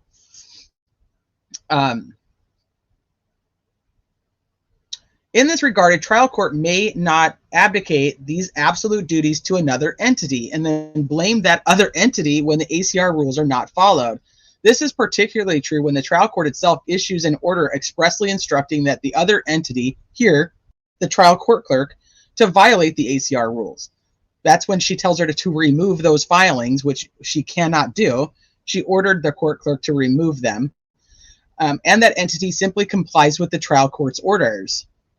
Moreover, we have now learned that the respondent in the first instance chose to sua sponte, inserted herself, that's on her own accord, into policing whether to allow filings the parties designated as publicly accessible, and then decided improperly that the documents were to be excluded and instructed her staff to change the designations and make them hidden. So that's about the Franks memorandum. And so my understanding, reading the transcripts yesterday, is that they thought that the court clerk would be the one to determine how it was filed because of this weird, crazy website / Google Drive that was created back in June. It seemed there was a lot of confusion on how the proper procedure to put something, where did that go? Like for the public's access, like where should it be filed to make it into that? And they thought that the judge was ultimately deciding what was public and what wasn't. And I have to say, typically that's not the case. There's an order that says, yes, this is filed publicly. These types of documents need to be redacted and then filed publicly. These types of documents need to be filed confidential. The court typically has an order that states that. But I do see where their confusion comes in, because she has been making these weird determinations about where things are actually filed at. She is trying to control that. She's the one who said she was going to create a website. And then the court clerk goes and creates the Google Drive with the zip file. I mean, it is very confusing. I can see where they would be confused. Like, I don't have any flipping idea what your procedures are because you've got shit all over the place. So in the transcripts yesterday, when we read them, she's essentially telling them, like, you knew what you were doing. And a lot of people online think that too, that, you know, they purposely put it out to the public to try to control the narrative. Well, what we actually hear them saying is that we just submitted it to the court clerk, and we thought she was giving it to you. We had a conversation with her beforehand, and it wouldn't be confusing. And I think this is where she's not going to take responsibility. It wouldn't have been confusing had her orders been clear. So she's going to blame them, and then the public, some of the public is also blaming them that they like did it on purpose. Maybe they did, but I'm telling you right now, I can see where the confusion comes in, because us, the public, don't have any freaking idea where to go access half the documents because we don't know where she's got them. So AJ and Brad, okay, pause real quick. I'm gonna have a private conversation here with Unsolved Crimes. I believe that AJ is Brad's uncle. And I can send you a bit of family tree info I have on that. But I do believe that AJ is Brad's uncle. Okay, so that's where I can understand that there's confusion on where the hell do you file stuff and who the hell is supposed to take care of it. Because at this point, the judge doesn't even know who the hell's taking care of anything. You know, she's the one who was sitting around creating a website, but she doesn't even know what's on it and what isn't. So moreover, we have now learned that the respondent in first instance chose to sua sponte, inserted herself into policing whether to allow filings. We know that part. Okay, we read that. Then decided improperly that the documents were to be excluded and instructed her staff to change the designations and make them hidden. Respondent has since issued an order purporting to correct the errors identified in the relator's petition. The chart below, however, shows that the trial court corrected a mere 20% of those errors. So she goes through errors and relief requested in the petition, and has the trial court corrected this error. So requested, the excluded court records referenced in the June 28, 2023 order must be made publicly accessible. No, the excluded court records referenced on June 28, 2023 order continue to improperly be excluded from public access. They want to reinstate the September 18th Franks memorandum as a public accessible document. No, the trial court reinstated this document but continues to improperly exclude it from public access. Make the state's September 25th, 2023 filing publicly accessible? No. What was the September 25th filing?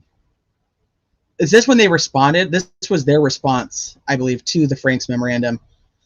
Which, remember, because that's another thing, is that on the flip side of all of this, Nick went out and had all these things submitted into the case file, and they were all public, that she also removed. So it's not like she just removed stuff from the defense. She really didn't. She removed anything that pertained to these documents, those affidavits and from the guards and the warden. She took that shit down too. She was just like, no, none of this is going out there. It's all gone. Take it away. Take it away. So I'm almost positive this is their response. If it's not, it's something about it because it's right at that same time. All right, let me see what you guys are saying. Nobody knows who's supposed to be, but she created the website. Remember, she's like, well, I told the clerk to do this because I was over here busy creating a website. Well, you weren't creating anything.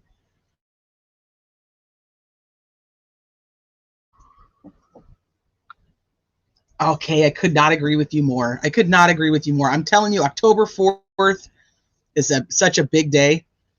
Everything is around this October 4th thing. Okay, so make the October 12th filing publicly accessible. No, this document continues to be improperly excluded from the public access. This would be the defense one, I think, that has Richard Allen's letter in it. Make the October 19th filing publicly accessible. No, this document continues to be improperly excluded from the public access. Is that the transcript? I'm wondering.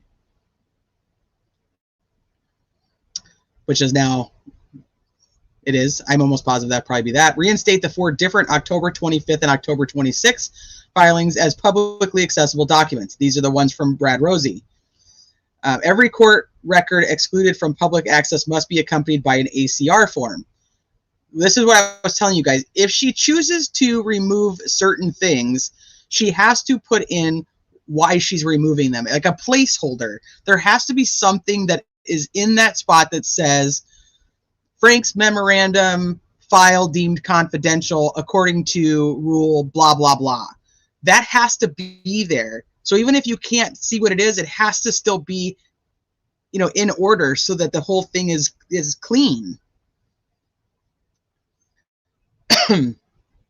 So everything that she chooses to remove has to have a form, which that's not how she's doing it. She's just telling the court reporter, yeah, do this. No, don't, or not the reporter. I can't know why I keep saying that. It's not the court reporter. It's the court clerk. Every court record excluded from public access must be accompanied a public access version, and a non-public access version of any court record excluded from public access must be filed. Make the 118 documents on the zip drive publicly accessible on the CCS itself. She did do this. Well, she told the court clerk to do this anyway. Make the June 20th, 2023 and the July 5th, 2023 filings publicly accessible. Yes. So here's what was asked of her, and this is what was actually completed. I think that there's actually, they could probably change one of these to a yes, if that is the transcripts, because now that is out.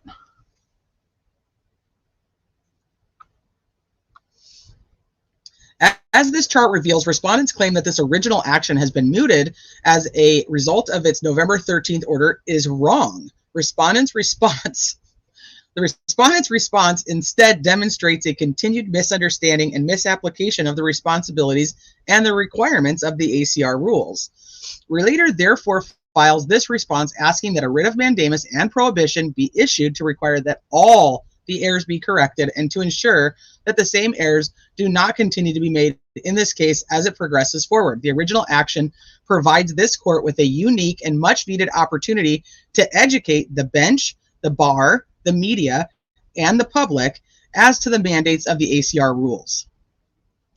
That's the summary. Here's your response. Number 1, this original action has not been muted because the November 13th order corrected only 20% of the existing ACR rule errors. A trial court has no discretion to violate this court's ACR rule mandates and cannot advocate its duties to another. The relator agrees that, as a general principle, a trial court has discretion to manage its docket, but as this court has made clear, it should be too plain for citation to authority that a trial court has absolutely no discretion to disregard the law. The respondent's discretion, therefore, does not extend to disregarding this court's mandate contained in the ACR rules. These mandates are absolute requirements to be followed by both the trial court and the parties and include the following. The Indiana court required records are to be open to and accessible by the public.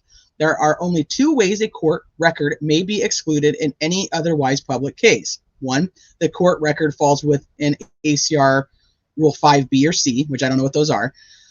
Extraordinary circumstances exist, and all of the requirements of ACR 6 are met. So that's under ACR Rule 6. I don't know specifically what those are. We could probably pull them up though. Parties may not ever agree or use Trial Rule 26 to exclude a court record that otherwise does not satisfy Rule 5. Every record excluded from public access must be accompanied by an ACR form. We talked about that. Unless every single piece of information in the document can be properly excluded, there must be a public access version and a non-public access version of the document. That's redacted. The public access version has the confidential information redacted, but still ensures all the non-confidential information, which is, in my opinion, that the Frank's memorandum should have probably been redacted, but it was not court ordered to be. And that's where I think there's also a big issue. It was not court ordered to be sealed as confidential, redacted, nothing. Now, the new attorneys have been court ordered by the judge to redact the Frank's memorandum if they choose to continue with it and choose to adopt it as their own. They have been court ordered to redact it. The other attorneys were not. Finally, nothing to the ACR rule allow trial court to abdicate its judicial functions to another entity, here the clerk, and then blame that other entity when the mandates of the ACR rules are not met. This is even more applicable here, given that, 1, the trial court itself issued the order instructing the clerk to violate the ACR and trial rules and remove all of Allen's filings from both the CCS and the electronic case file. 2, as discussed below, the trial court has now admitted that it has sua sponte inserted herself into the determination of whether the filings must be excluded and instructed its internal court staff to have the filings changed from public filings to excluded filings. That's a great freaking point. That is a great point. She's saying that it's not up to her. She's not in charge of what's in the case system, the case file system. She's not the boss of it, that the court clerk is, but yet we read through the orders where she's actually the one who's telling the court clerk what to do. So she's going back and forth. So I'm in charge when I want to be in charge, but I'm not in charge when things are bad. You see what I'm saying? That's a great point. The trial court turned to its Allen County staff to set up an alternative website containing the 118 improperly excluded documents instead of ordering the clerk to make these 110 documents publicly available on the CCS. It never made sense to me. When we got that big dump in the summer, I was like, what is this? Why is it like that?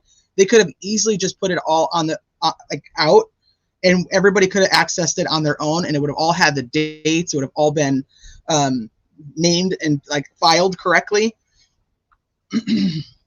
So that's, I mean, neither here nor there, but that's another thing though that's interesting, and that's a good point that they're making, is that she's the one who ordered it to be done that way. So for somebody who is not in charge of it and the court clerk is, she's doing a great job ordering the court clerk around. So which is it? You either are the boss of it or you're not the boss of it. Yeah, Coffin Daffer sucks. Of course you come in and say that. Yeah, you know.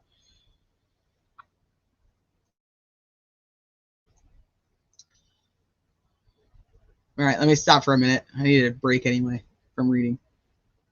You guys just sitting here talking about Thanksgiving. I'm hungry. Don't do that.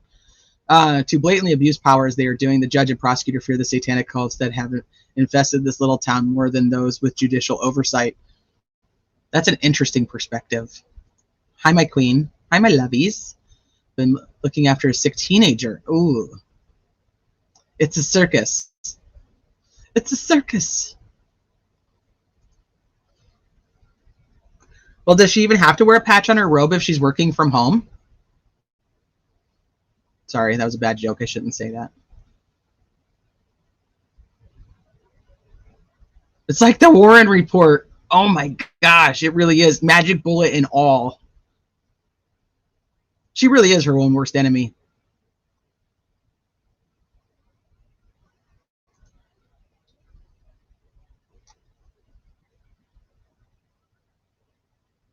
The transcripts, Sleuthy Goosey?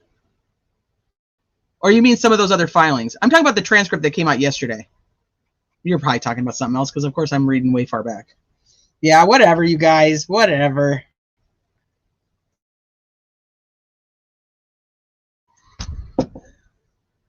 Well, she did. It was a big dump last summer. Okay. Anyway, on to the paperwork. In all of these instances, the clerk simply complied with the trial court's orders and instructions, as the clerk must. In summary, the trial court is duty-bound to fulfill the mandates of this court's ACR rules and cannot choose under its discretion to either violate those rules or make another entity responsible for compliance. Trial courts have an absolute, this is IB, trial courts have an absolute duty to ensure compliance with the ACR rules with regard to the court's own actions and once the court is made aware the rules have been violated. So the respondent repeatedly claims it has no duty to enforce the mandates of the ACR rules. This is not accurate. Relator agrees that it is not the trial court's responsibility in the first instance to independently monitor a party's filings for compliance. But although it had no duty to do so, respondent has now revealed that, in fact, it has affirmatively inserted itself into policing whether documents must be excluded in the first instance. That's such a great point. This is just so good. It just gets better as I read it. In the transcript of the October 19th hearing, the trial court admitted that it had flagged the Franks filing discussed below. Oh, I got you, Sleuthy. Thank you. Yes, now I know what you mean. Okay, in the transcript of the October 19th hearing, the trial court admitted that it had flagged the Franks filings discussed below and sua sponte inserted itself into the determination of whether the filings must be excluded. Ultimately, the court instructed its internal court staff to have the filings changed from public filings to excluded filings, and as discussed below, did so based on an incorrect application of the ACR rules. Moreover, when a trial court is made aware that court records have been improperly excluded from public access, as happened here, the trial court then has an absolute duty to step in and ensure compliance with the ACR rules. Essentially, yeah, you can't just say, I'm part of this and I can tell you what to do here, but no, when it's all wrong, it's your fault. Improper exclusion of court record from public access. 1, only court records declared confidential pursuant to 5A, B, C, D, and E may be excluded. Okay, that's just all the rules. This absolute duty is even more applicable in this case, given that the trial court itself issued the very orders mandating improper exclusion by 1, instructing the clerk to violate the ACR and trial rules by ordering the clerk to remove all of Allen's filings from both the CCS and the electronic case file. Having the Allen County Court executive set up an alternative website containing the 118 improperly excluded documents to ease the burden on the clerk of the Carroll Court instead of ordering the clerk to make those 118 documents publicly available on the CCS, and 3, inserting itself into the determination of whether the filings must be excluded and instructing its internal court staff to have the filings changed from public filings to excluded filings. Respondent's argument to this court that it was the clerk's fault that these documents were not made publicly available on the CCS is not appropriate. I agree. It is not appropriate. Threw that court clerk right under the bus. In short, although respondent now takes the position before this court that it has been hands-off observer and it is the clerk's fault that all these documents have been excluded, this is not accurate. This trial court has an absolute duty to correct ACR rule violations when it becomes aware of them. And if the trial court is going to direct the clerk on such matters, then the trial court must comply with the mandates of the ACR rules when doing so. I see. The trial court continues to misapply the ACR rules. On November 13th, respondent entered an order purporting to correct the errors raised in the original action. The respondent then told this court that this order resolves most of the public access issues raised in the petition and mutes this original action. As set out below, this is not correct. It's in June 28th. In its June 28, 2023 order, the trial court noted that it was allowing counsel to agree that the probable cause affidavit and transport orders would remain sealed. The counsel agreed with the court that the public interest is best served by transparency, but that certain pleadings should remain sealed. Counsel agreed that the original unredacted affidavit for probable cause shall remain sealed as it lists names of juvenile witnesses, that the transport orders previously entered in future orders shall remain sealed for security purposes, and that the defense ex parte motions and related orders shall remain sealed pursuant to long-established case law. All other pleadings filed prior to the date of this order shall be unsealed and available to the public, except for the pleadings explicitly mentioned in this paragraph. Future pleadings and filings are to be confidential, shall comply with court rules. I don't know if I necessarily think that they came to an agreement. I think they didn't argue it. Like they didn't object to her doing that because they agreed with the court. Not necessarily. I don't know. But to me, that doesn't seem like they were like, all right, we're all going to agree that this is what we're going to do. It's more like she said, this is what I think should happen. And they were like, we're on the same page. You guys have to give me a break for a second. I need a drink.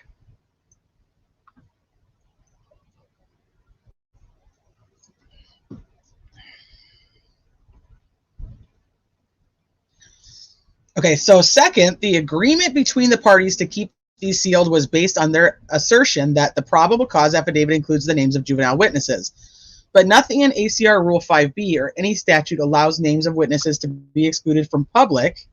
Did I not read the first one? I sure didn't, did I? I sure didn't. First, even if these filings had a legitimate basis to be sealed, and they did not, every one of these court records must be accompanied by an ACR form, and there must be a public access version and a non-public access version of these filings. None of these have been provided. Okay, that's a great point. Yeah, well, she said they agreed. Okay, second, the agreement between the parties to keep these sealed was based on their assertion that the probable cause affidavit includes the names of juvenile witnesses. But nothing in the ACR Rule 5B or any statute allows names of witnesses to be excluded from public access just because they are child witnesses. Instead, the ACR rules provide that only the names of child witnesses in cases involving sex offenses shall be excluded from public access. That's interesting. Can you read between the lines there? Because I kind of do. This case does not involve child witnesses testifying in a sex offense case, and therefore this information cannot be excluded from public access on this ground. This understanding is confirmed by the fact that the names of these same child witnesses have been repeatedly made public in other filings, including the state's June 13th and September 25th filings and attachments connected to the motion to suppress. Third, there is nothing in ACR Rule 5 or any statute that allows transport orders and the notices accompanying such orders to be excluded for security reasons. The transport orders themselves consist of a single sentence ordering the sheriff to transport the defendant to the court for a hearing on the requested publicly known date. There's nothing in any of these orders that tells the timing of the transport or how it will happen, the conditions of the transport, the route taken, or anything that is not already publicly known. There's no security reasons to exclude these, even if that was an accepted ACR Rule 5B or C ground to exclude. Fourth, counsel cannot ever agree to exclude a court record that otherwise does not satisfy Rule 5 or 6. A court cannot exclude records otherwise accessible to the public because the parties agree to do so. If the parties or the trial court believed that the information in any of these documents should be excluded from public access, ACR 6 exists to provide the process to make this possible. So essentially, they can't just agree to do it, but if it is done, she still has to put the right documentation into place. She still has to put the right documentation into place, like as that quote-unquote placeholder I was telling you guys.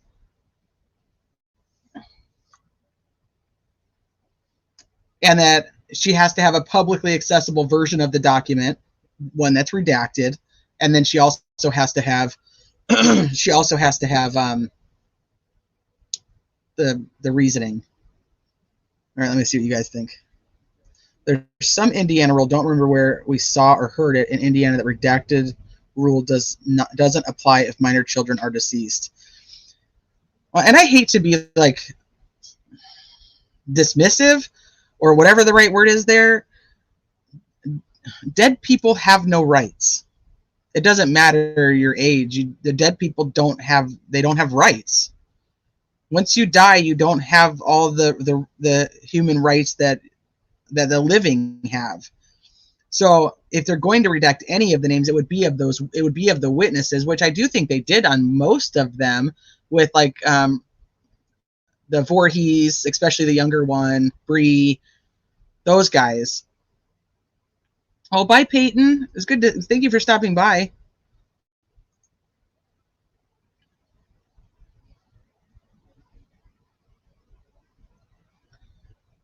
So I don't, and that's what she tried to say, was like in her response was, well, they said the names of Libby and Abby, and I'm like, what? Like that doesn't even make any sense. You won't hear that at all. You'll never hear it. It'll be ignored.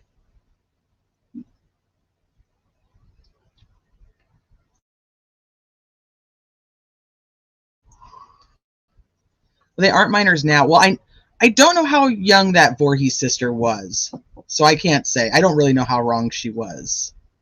Not wrong. Oh my gosh. How young she was. So I don't know how old she would even be now. But definitely the other ones, no.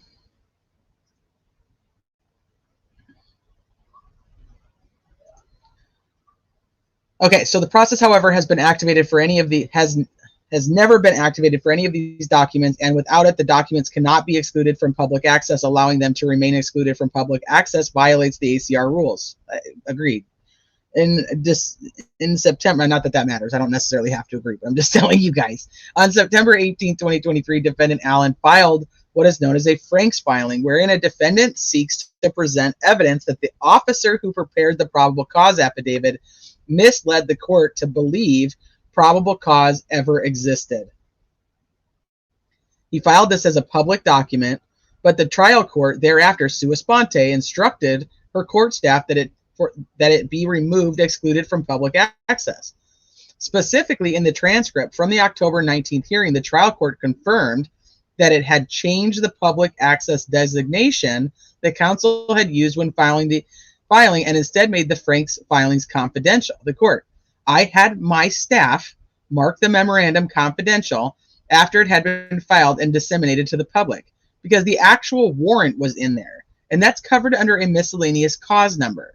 I really don't understand that. The actual warrant was in there, and it's covered under a miscellaneous cause number.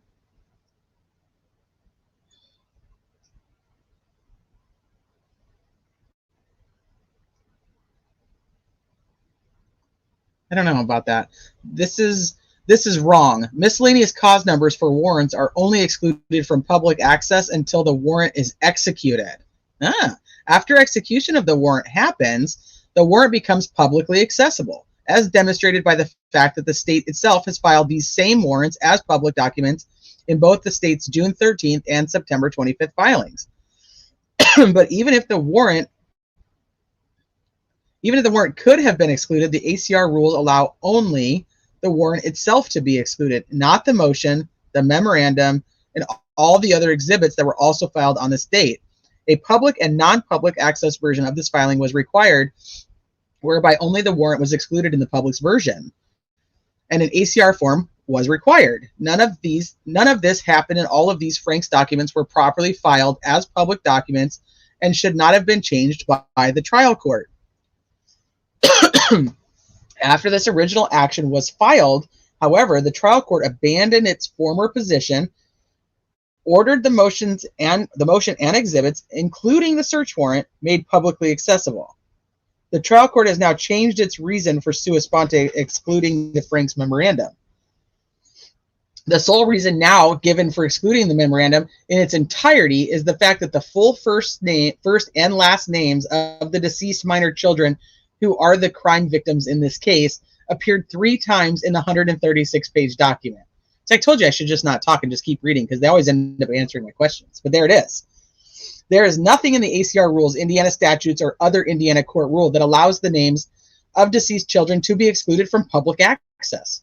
Recognizing there is no basis in Indiana law to do so, respondent claims that exclusion is mandated because the federal rules of civil procedure require it, and therefore ACR Rule 5B1 mandates the exclusion. The respondent is wrong. ACR Rule 5B explains that exclusion is required when court records have been declared confidential or excluded from public access pursuant to federal law or Indiana statute or other trial court, ACR Rule 5B1 and 2. ACR Rule 5 makes it clear that the term federal law is referring to federal statutes, not federal rules of procedure. Okay? To address those limited circumstances where federal statute has declared court records to be confidential, this section, Rule 5B, provides the mechanism by which these confidential court records are to be excluded from the public access. Okay? The types of federal law contemplated here are federal statutes declaring confidential the information contained in education records, certain tax records, and health records. So the federal statute, which is not the federal procedure, mandates that that the names of the deceased minors could be excluded on essentially like private types of documents, tax records, health records, that would violate the more like the privacy of the person when they were living. Okay, that makes more sense. Okay. And while Rule 5B2 references other court rule, the respondent implicitly acknowledges that the modifier Indiana at the beginning makes this an Indiana court rule. But even if federal rule did qualify as federal law, and it does not, this federal rule speaks to minors in the present tense, leading to the conclusion that it only applies to living minors. Once again, we're back to that, and not deceased minors.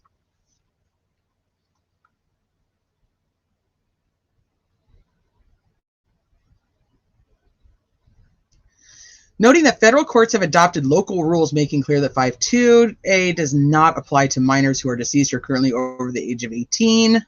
The understanding that federal Rule 5.2a does not operate as a federal law mandating exclusion under the ACR rules is confirmed by the fact that the state has repeatedly made public.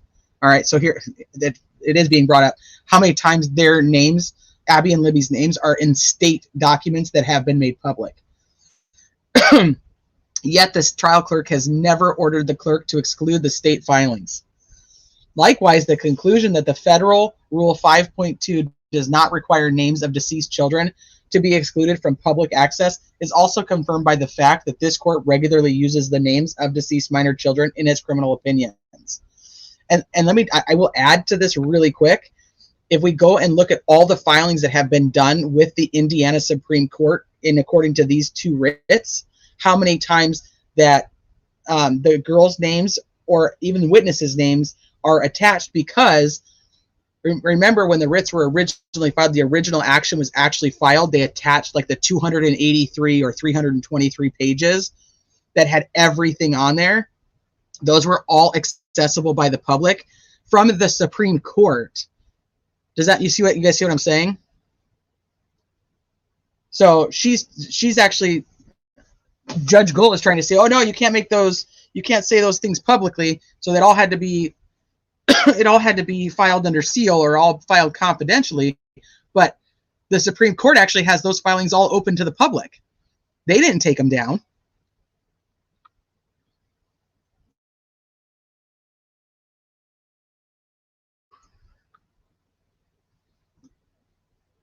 Did I already read this one? Yeah. Finally, even if new counsel is ultimately allowed to abandon the defenses asserted in the Franks memorandum, that is not a ground to continue excluding the original document. New counsel must be ordered to make this document publicly accessible, even if it decides not to seek further relief on it, like if they don't adopt it as their own. On the September 25th, 2023, the state filed a request to exclude all future filings from public access until the court conducts an in-camera review of each filing and then excluded this request from public access.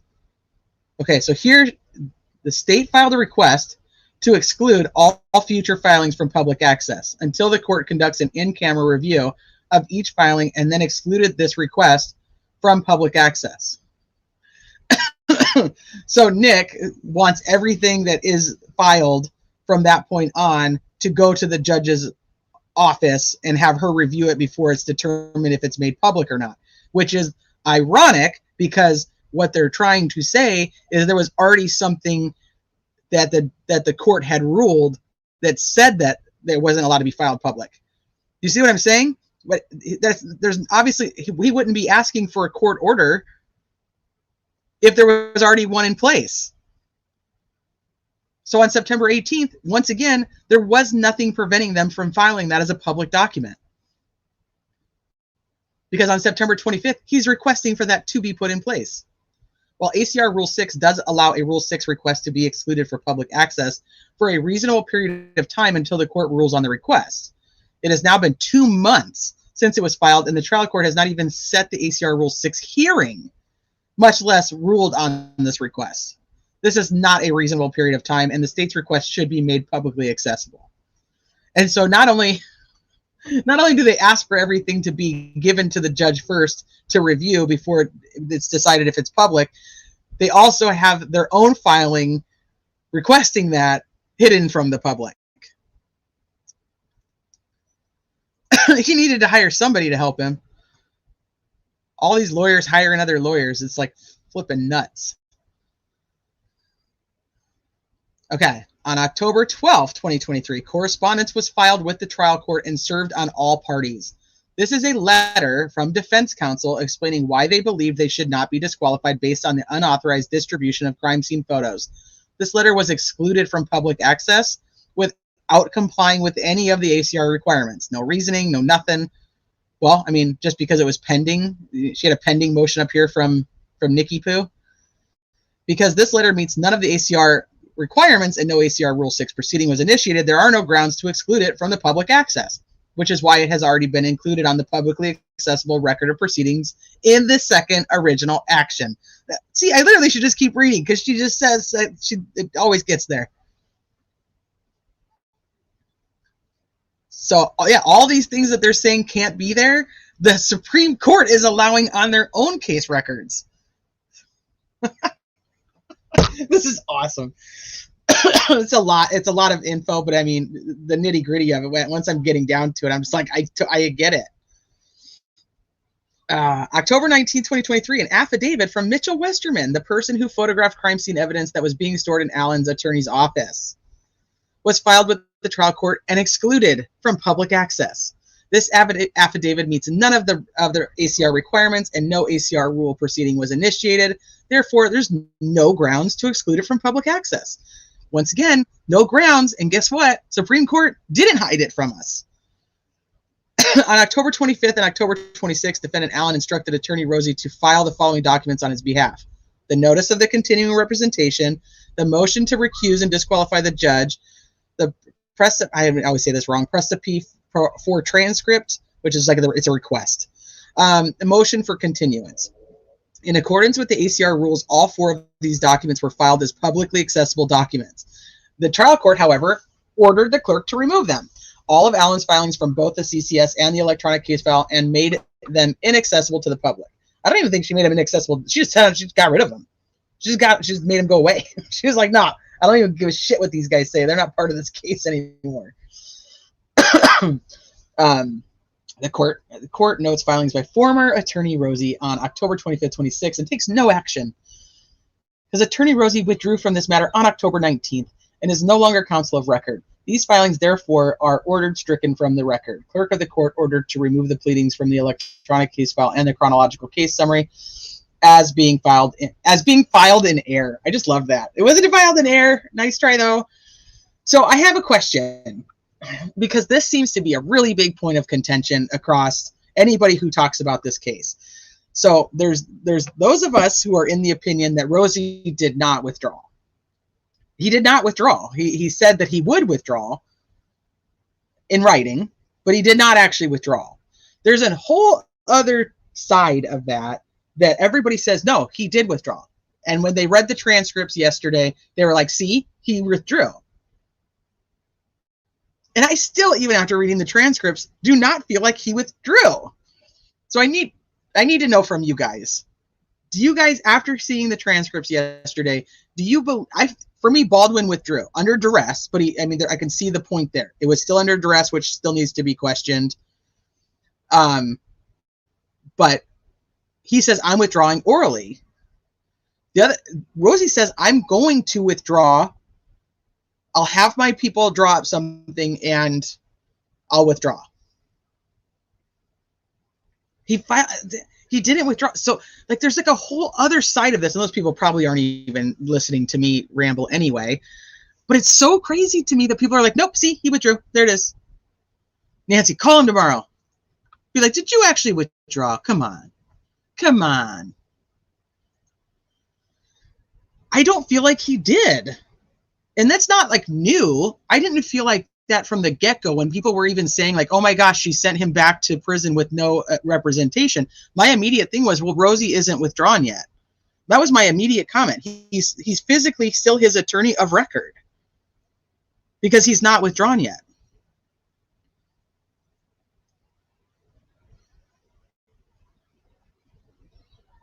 Right. So here's my question. If and most people here are working class, normal, go to work every day. If you go in and you say, I'm going to give you my resignation in writing, would your job automatically say you no longer work there? Or would they wait for you to give them your resignation in writing? And obviously this is legal, so it's much, much stricter, but I'm just trying to look for a general consensus. The job you work at currently, if you said, hey, I'm going to give you my resignation, would they just like take you off the schedule if you never actually gave them your resignation? Would they not have you working anymore? That I want to, for where you work at now, what do you think? Mark and Indy says, I told my supervisor that I was going to quit last Friday, but I didn't. I still work there. Just because he said he was going to withdraw doesn't mean he is. Right.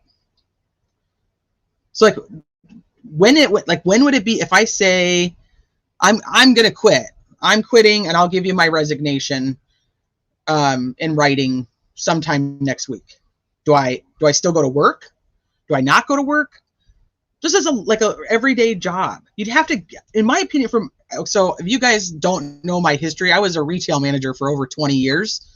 I'll tell you right now, if somebody told me they were quitting, I wouldn't be like, sorry, I need it in writing. I would say to withdraw orally, like, are you quitting right now? Don't come back. Or I would say, I'd have further questions like, okay, when are you quitting? When are you handing me your resignation? But if they just like randomly just say, okay, I'm going to quit sometime in the future and I will give you my letter of resignation, I wouldn't remove them from the schedule. I would wait for them to give me their letter of resignation that tells me the last day they're going to be working in my company. So that's kind of where I'm at with this. I don't. Chelsea says, I say I'm quitting my job daily, and it hasn't stuck yet. Oh, squeaky wheel. I don't, statistically, shit, I don't even know. So that's a great question, too. I have not looked up, but I would think that it would have to be legally in writing.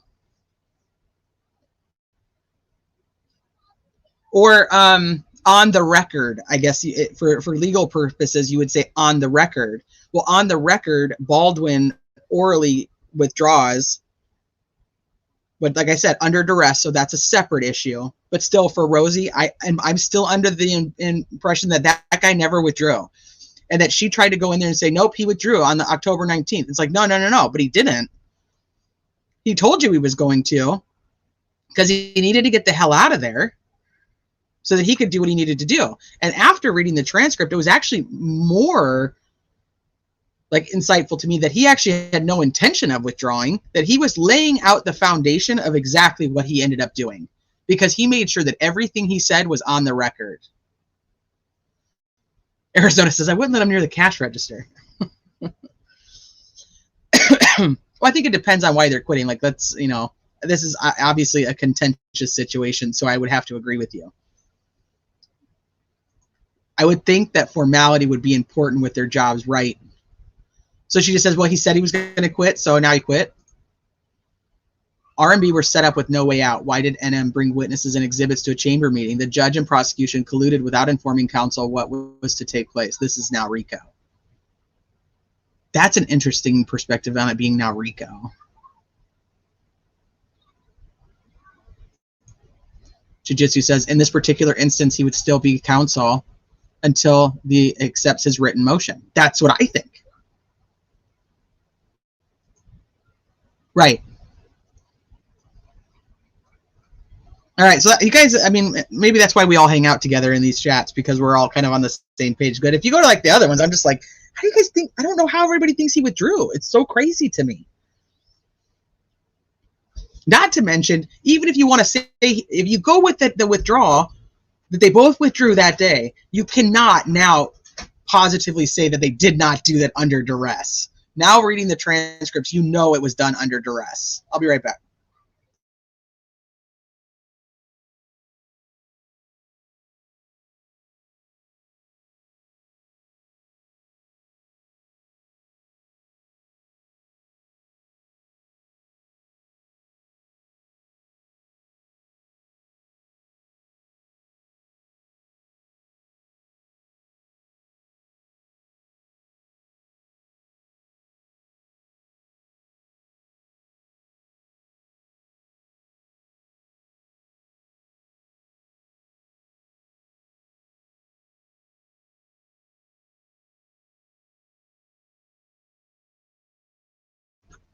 Okay, sorry guys. I had a chance to refuse to look at both sides. There's a lot that are just very, very on one side or the other, and I struggle going to any of that because I'm just like, I'm not on either side, so I have nothing to add to this conversation.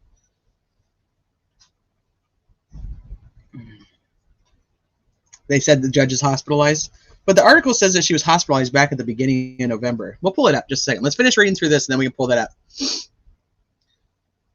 Yeah, he and Baldwin were forced to withdraw, but with heavy harassment and bullying, no judge, in my opinion, should be so biased. It's crazy to me that she could make the decision without having any evidence. Like, it was just whatever she knew at that point was enough for her, and whatever Nick was saying was enough. And that's just crazy to me. I don't know. Okay. Where are we? Now recognizing this was impermissible, the trial court has ordered these filings to no longer be removed. But all these filings are still excluded from public access. There are no grounds for these filings to remain inaccessible to the public. We're still talking about his filings saying that he wanted to have her removed, and he was going to continue representing. So instead of filing to withdraw, he files to continue. None of the above filings should be excluded from public access, yet they all remain excluded. Respondent's statement that this writ should be denied because it is mute is not correct. Respondent's procedural objections do not defeat this original action. Respondent has raised various procedural deficiencies that it claims warrant the denial of the writ. These are not persuasive. First, relator acted expeditiously. Counsel was contacted almost immediately after the trial court removed and excluded the October 25th and 26th filings in violation of the ACR and trial rules. This was the intended scope of the original action, which was filed a mere days later. This was a big thing. I was wondering how what they were going to do about the the time frame. So the morning of October 30th, 2023. But when counsel for Relator began drafting the writ dealing with the October 25th and 26th filings, counsel was shocked to find so many other violations of the ACR rules, given that, one, the trial court here was unequivocally informed back in June that the ACR rules were being violated and filings were being improperly excluded from public access. And two, the trial court issued an order back in June acknowledging these errors and purporting to correct them by creating her website. Once counsel learned that the ACR violations that were supposedly remedied in June 2023 had in fact not been remedied, and that the same ACR violations continued in September and October, counsel was obligated to raise and address them in this original action, which counsel did. Second, Relator could not comply with the condition precedent for original actions because of the trial court's own actions that gave rise to the need for this original action in the first place. The Relator informed this court up front that the condition precedent in original action Rule 2A had not been met, and asked this court to excuse this condition because it was practical impossibility in this case. This is because the trial court was refusing to accept any filings made by defendant Allen's chosen counsel and was ordering the clerk to remove anything they filed. The trial court thus created the very circumstances that prevented Allen's counsel of record from filing anything. Yet now the trial court is using this fact to try to prevent the original action. Having improperly created the circumstances that led to this impossibility, this court should not allow respondent to use the failure to meet the condition precedent as a sword to defeat this original action. Third, this case presents the extraordinary circumstances and extreme hardship that original actions were designed to address. Contrary to respondents' contentions, this court has used original actions to enforce court rules, to address a trial court's failures to adhere to statutory mandates, and to address matters affecting the public trust in the integrity of the judicial process. That's huge. All of these are implicated here. Sorry, hold on.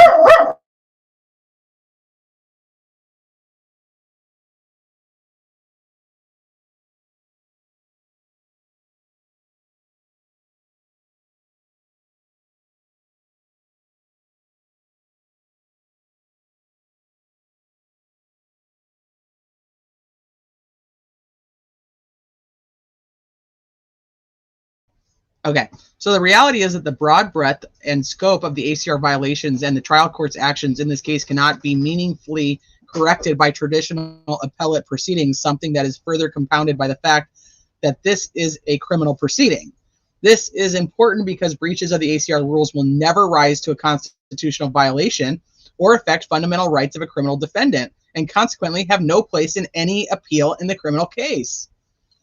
Moreover, this is not a situation governed by Appellate Rule 32. That rule deals with whether the clerk's record is inaccurate or incomplete, not whether the trial court has improperly ordered documents excluded from the public access.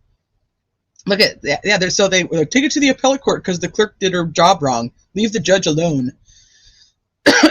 Finally, this case has widespread applicability, as the presence of the amici curiae demonstrates. The violation of the ACR rules in this case has significantly impacted the media and the public. As this court has explained, there are strong societal reasons for allowing public access to court records, and denial of access could compromise the judiciary's role in society, inhibit accountability, and endanger the public safety. So this amicus was the one that we read from from the Media Coalition.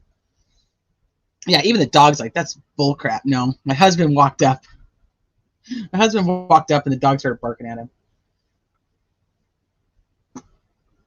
Finally, this case is okay. We already read that. Yeah, so this is the amicus brief from the Media Coalition that we went through.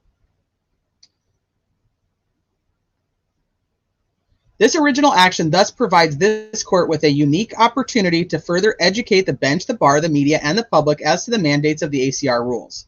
In conclusion, respondents claim that this original action has been muted as a result of its November 13th order is incorrect.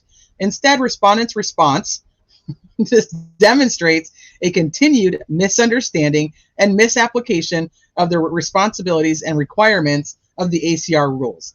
This court should issue a writ mandating that all of the documents in this case are immediately made publicly accessible. Well, and I think that a lot of the old documents the clerk of the court was probably working on, but that's going to take some time. But they're talking about all the newer stuff too. No document may be excluded from public access without full compliance with the ACR rules, including an ACR form and the submission of a public access and a non-public access version. I have to say, I feel like these lawyers are out-lawyering Judge Gull's lawyers. But that's my personal opinion. Take it or leave it.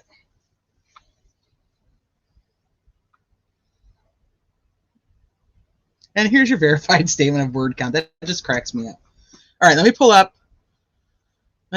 the, let's see what Court TV has to say about Judge Gull.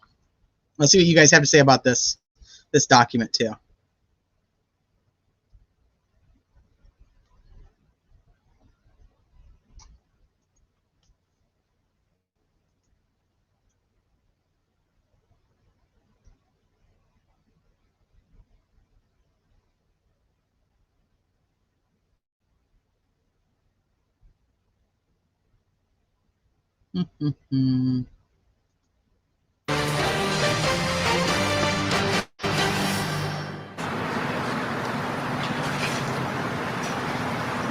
Richard Allen, you child murderer! Why did you do it?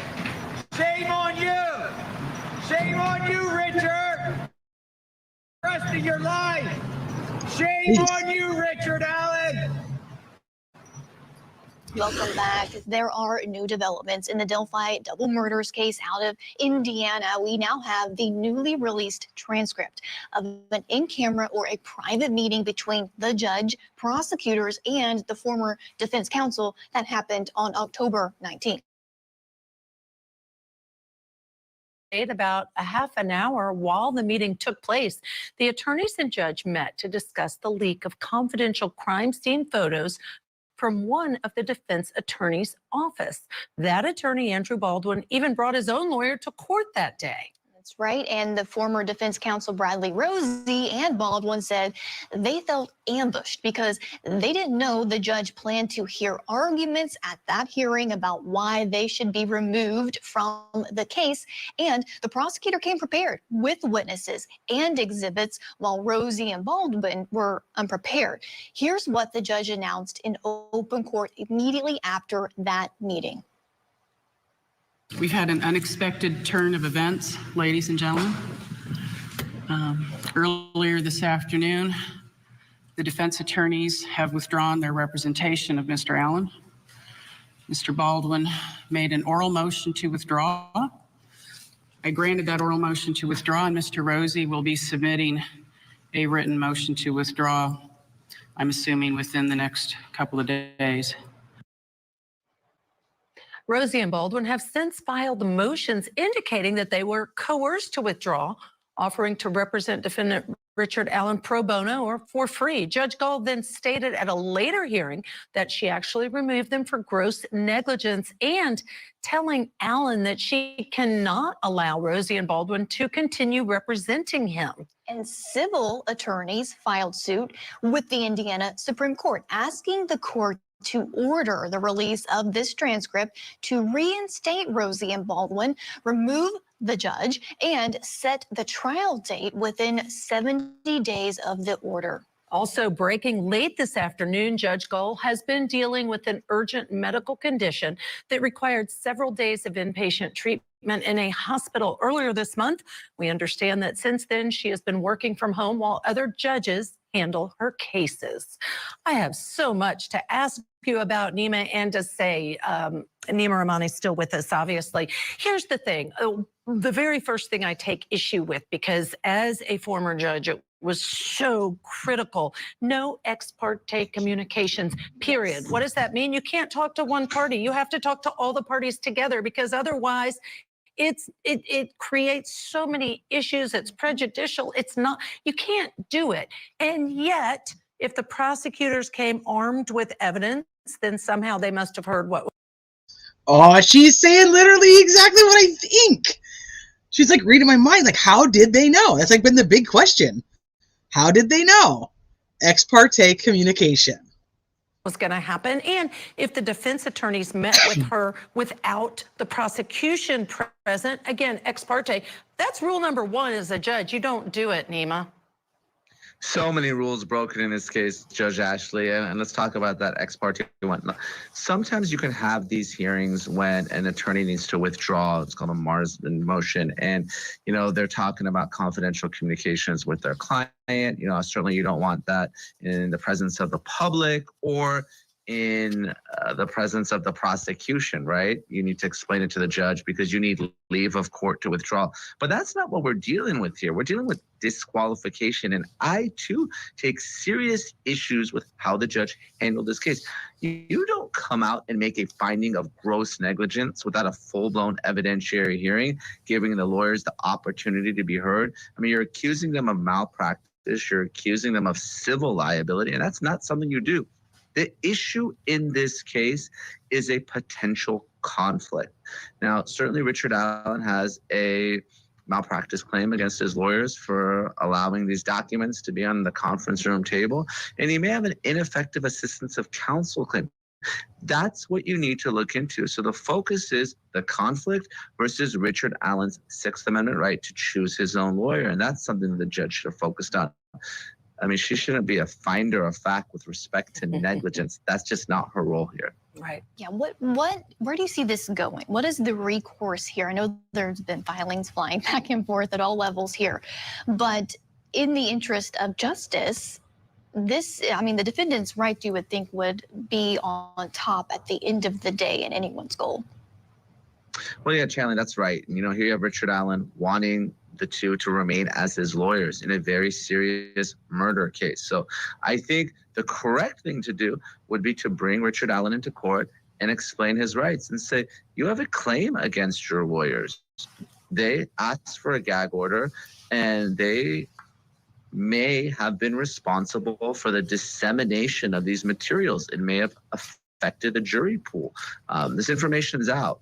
So if you decide to proceed with them, you would need to potentially waive any claim that you're making against them. Do you understand that? It may be a claim for civil damages. It may be a claim for ineffective assistance of counsel down the road.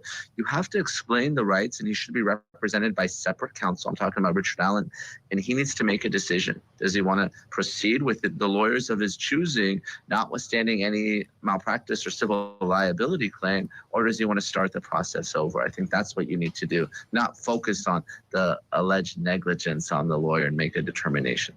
And let's talk about practicalities, because I can also tell you I made use of being in chambers with all of the attorneys. Number one, all of the attorneys, no ex parte. But number two, Nima, because it could be an off-the-record, open discussion about their allegations of leaked documents. What do we need to address about that? Let's have this open conversation. Where are we going? What kind of hearings do we need to schedule? And then when I went back on the bench, I would not make findings of fact, but would rather say, we've had a discussion. Here's who was present, and here's the outcome. We need to go forward today, or they may need to file a motion to withdraw, whatever the outcome was. You don't go back there to coerce, to threaten. And these attorneys are now claiming they were coerced. Do you think if you're summoned back to a judge's chamber and taken by surprise that you might, Nima, in the last 10 seconds, that you might freak out and maybe do the wrong thing when you go back in the courtroom as the lawyer?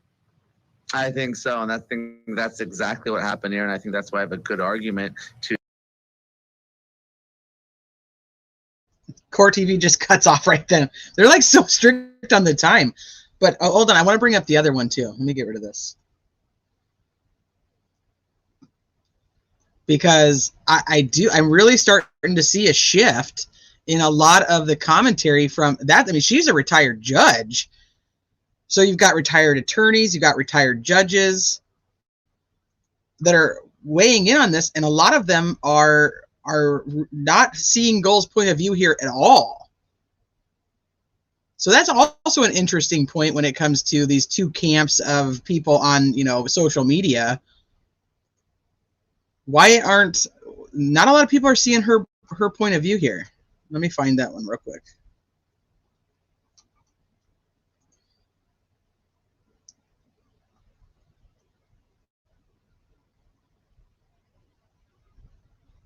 this one.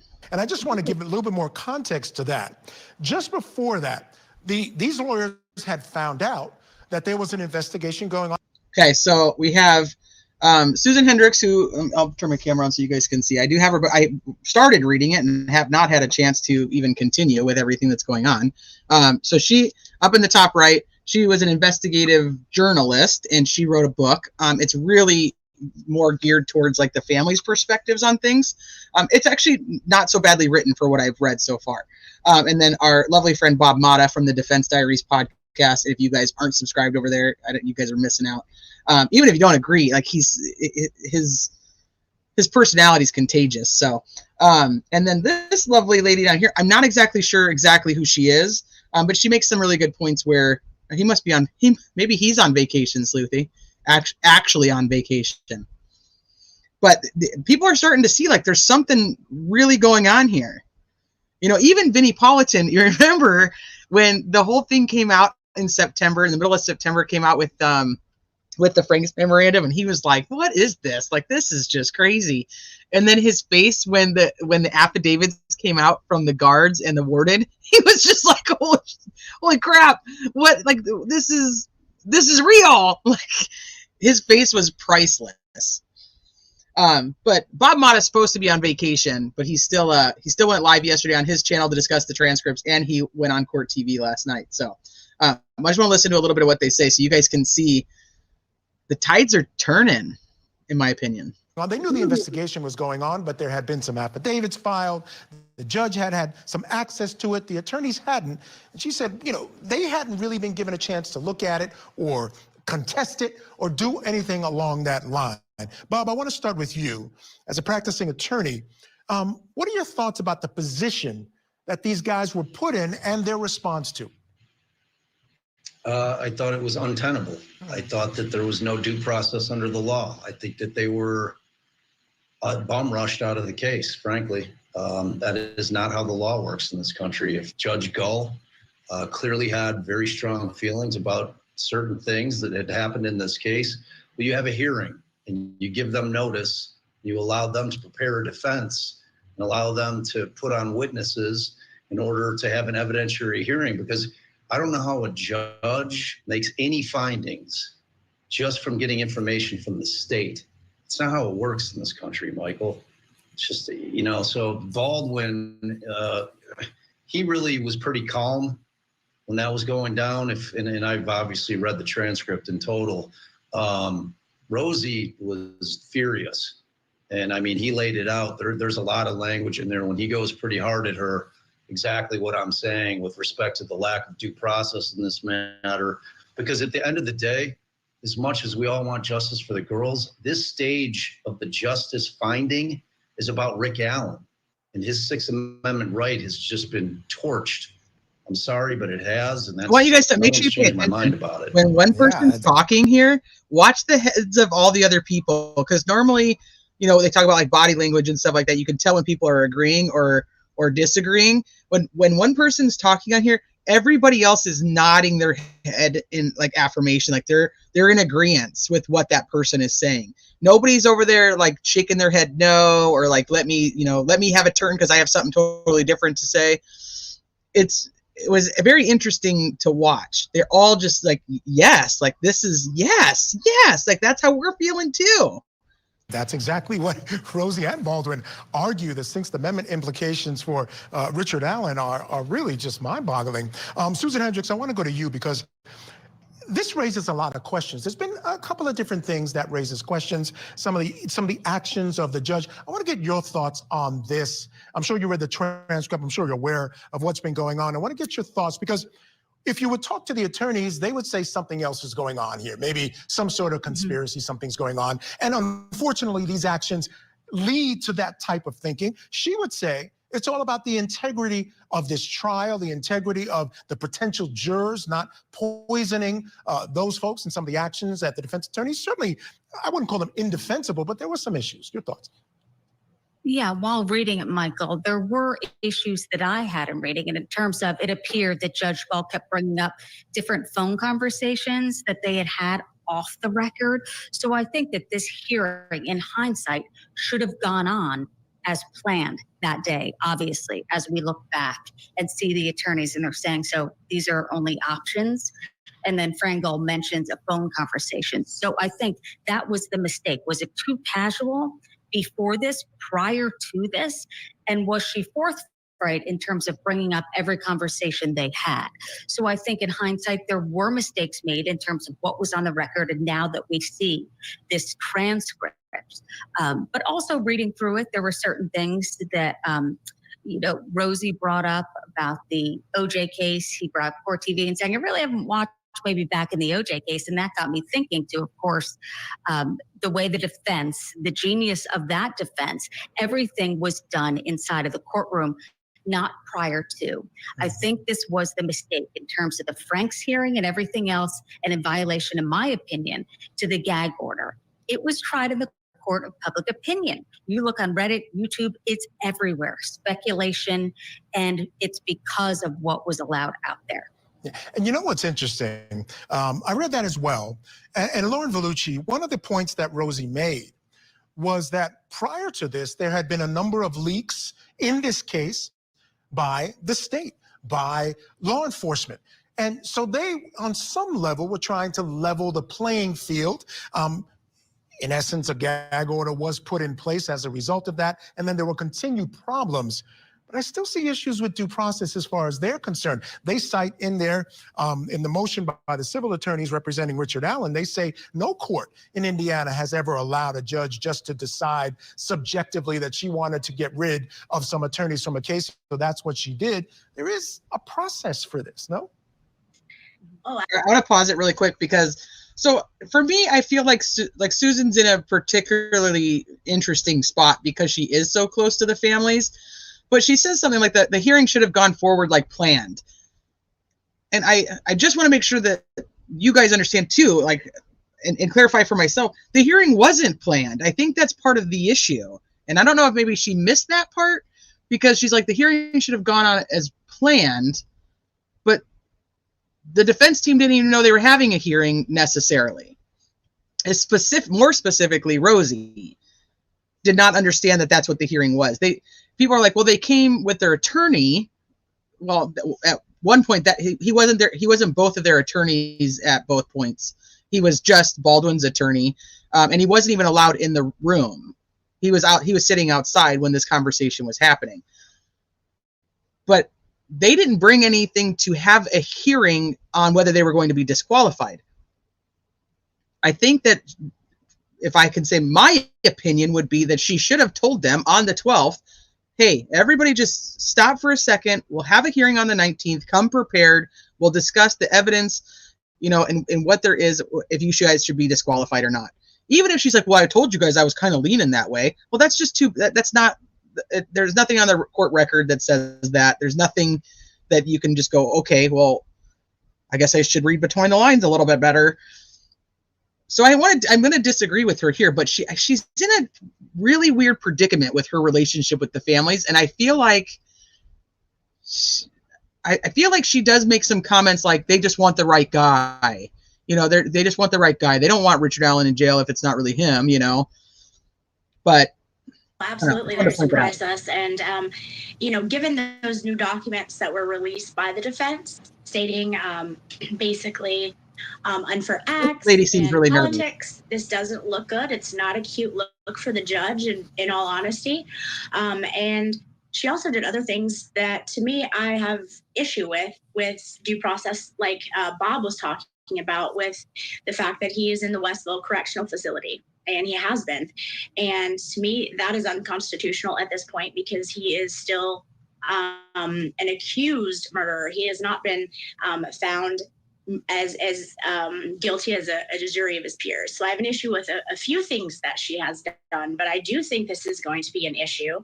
And it doesn't look well for all the allegations that the defense was making in this long, drawn out motion. So it doesn't look good.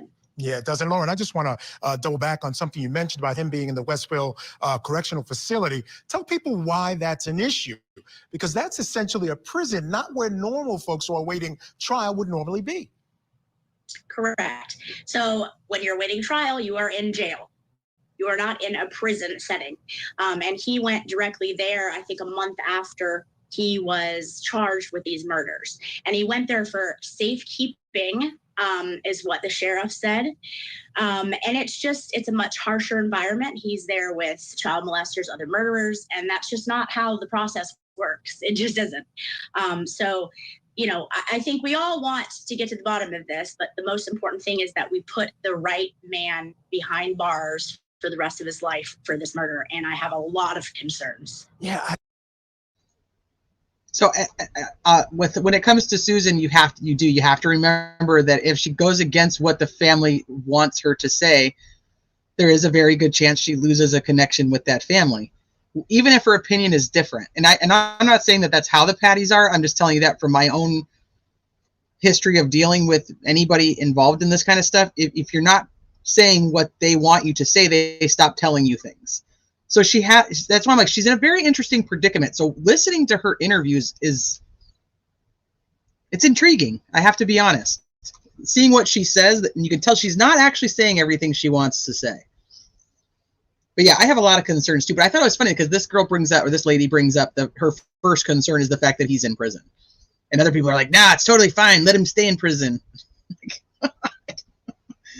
Oh, it's crazy. I have to agree. I mean, when you look at the way things are shaking out, Bob, you got to look at this and wonder. You got to say something's rotten in Delphi. I mean, there are too many things happening here that can really lead one to ask the question, is there something else going on behind the scenes?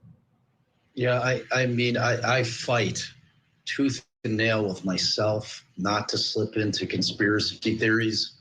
But when it's just one thing after another with respect to the timing, it's like every time something would happen in terms of a big move by the defense, within a couple of days, a major event like a leak happens. Like 2 days after the Franks memo hits, you know, it's just the way that it's gone down, and this is where the judge lost control. And there's no way that I'm saying that I think that Judge Gull is complicit in this, but I think that she's gotten sucked up into the vortex of it in terms of her, just like when she made the statement that she had made findings, that she found them grossly negligent, without the benefit of having a hearing as an attorney, it made my skin crawl.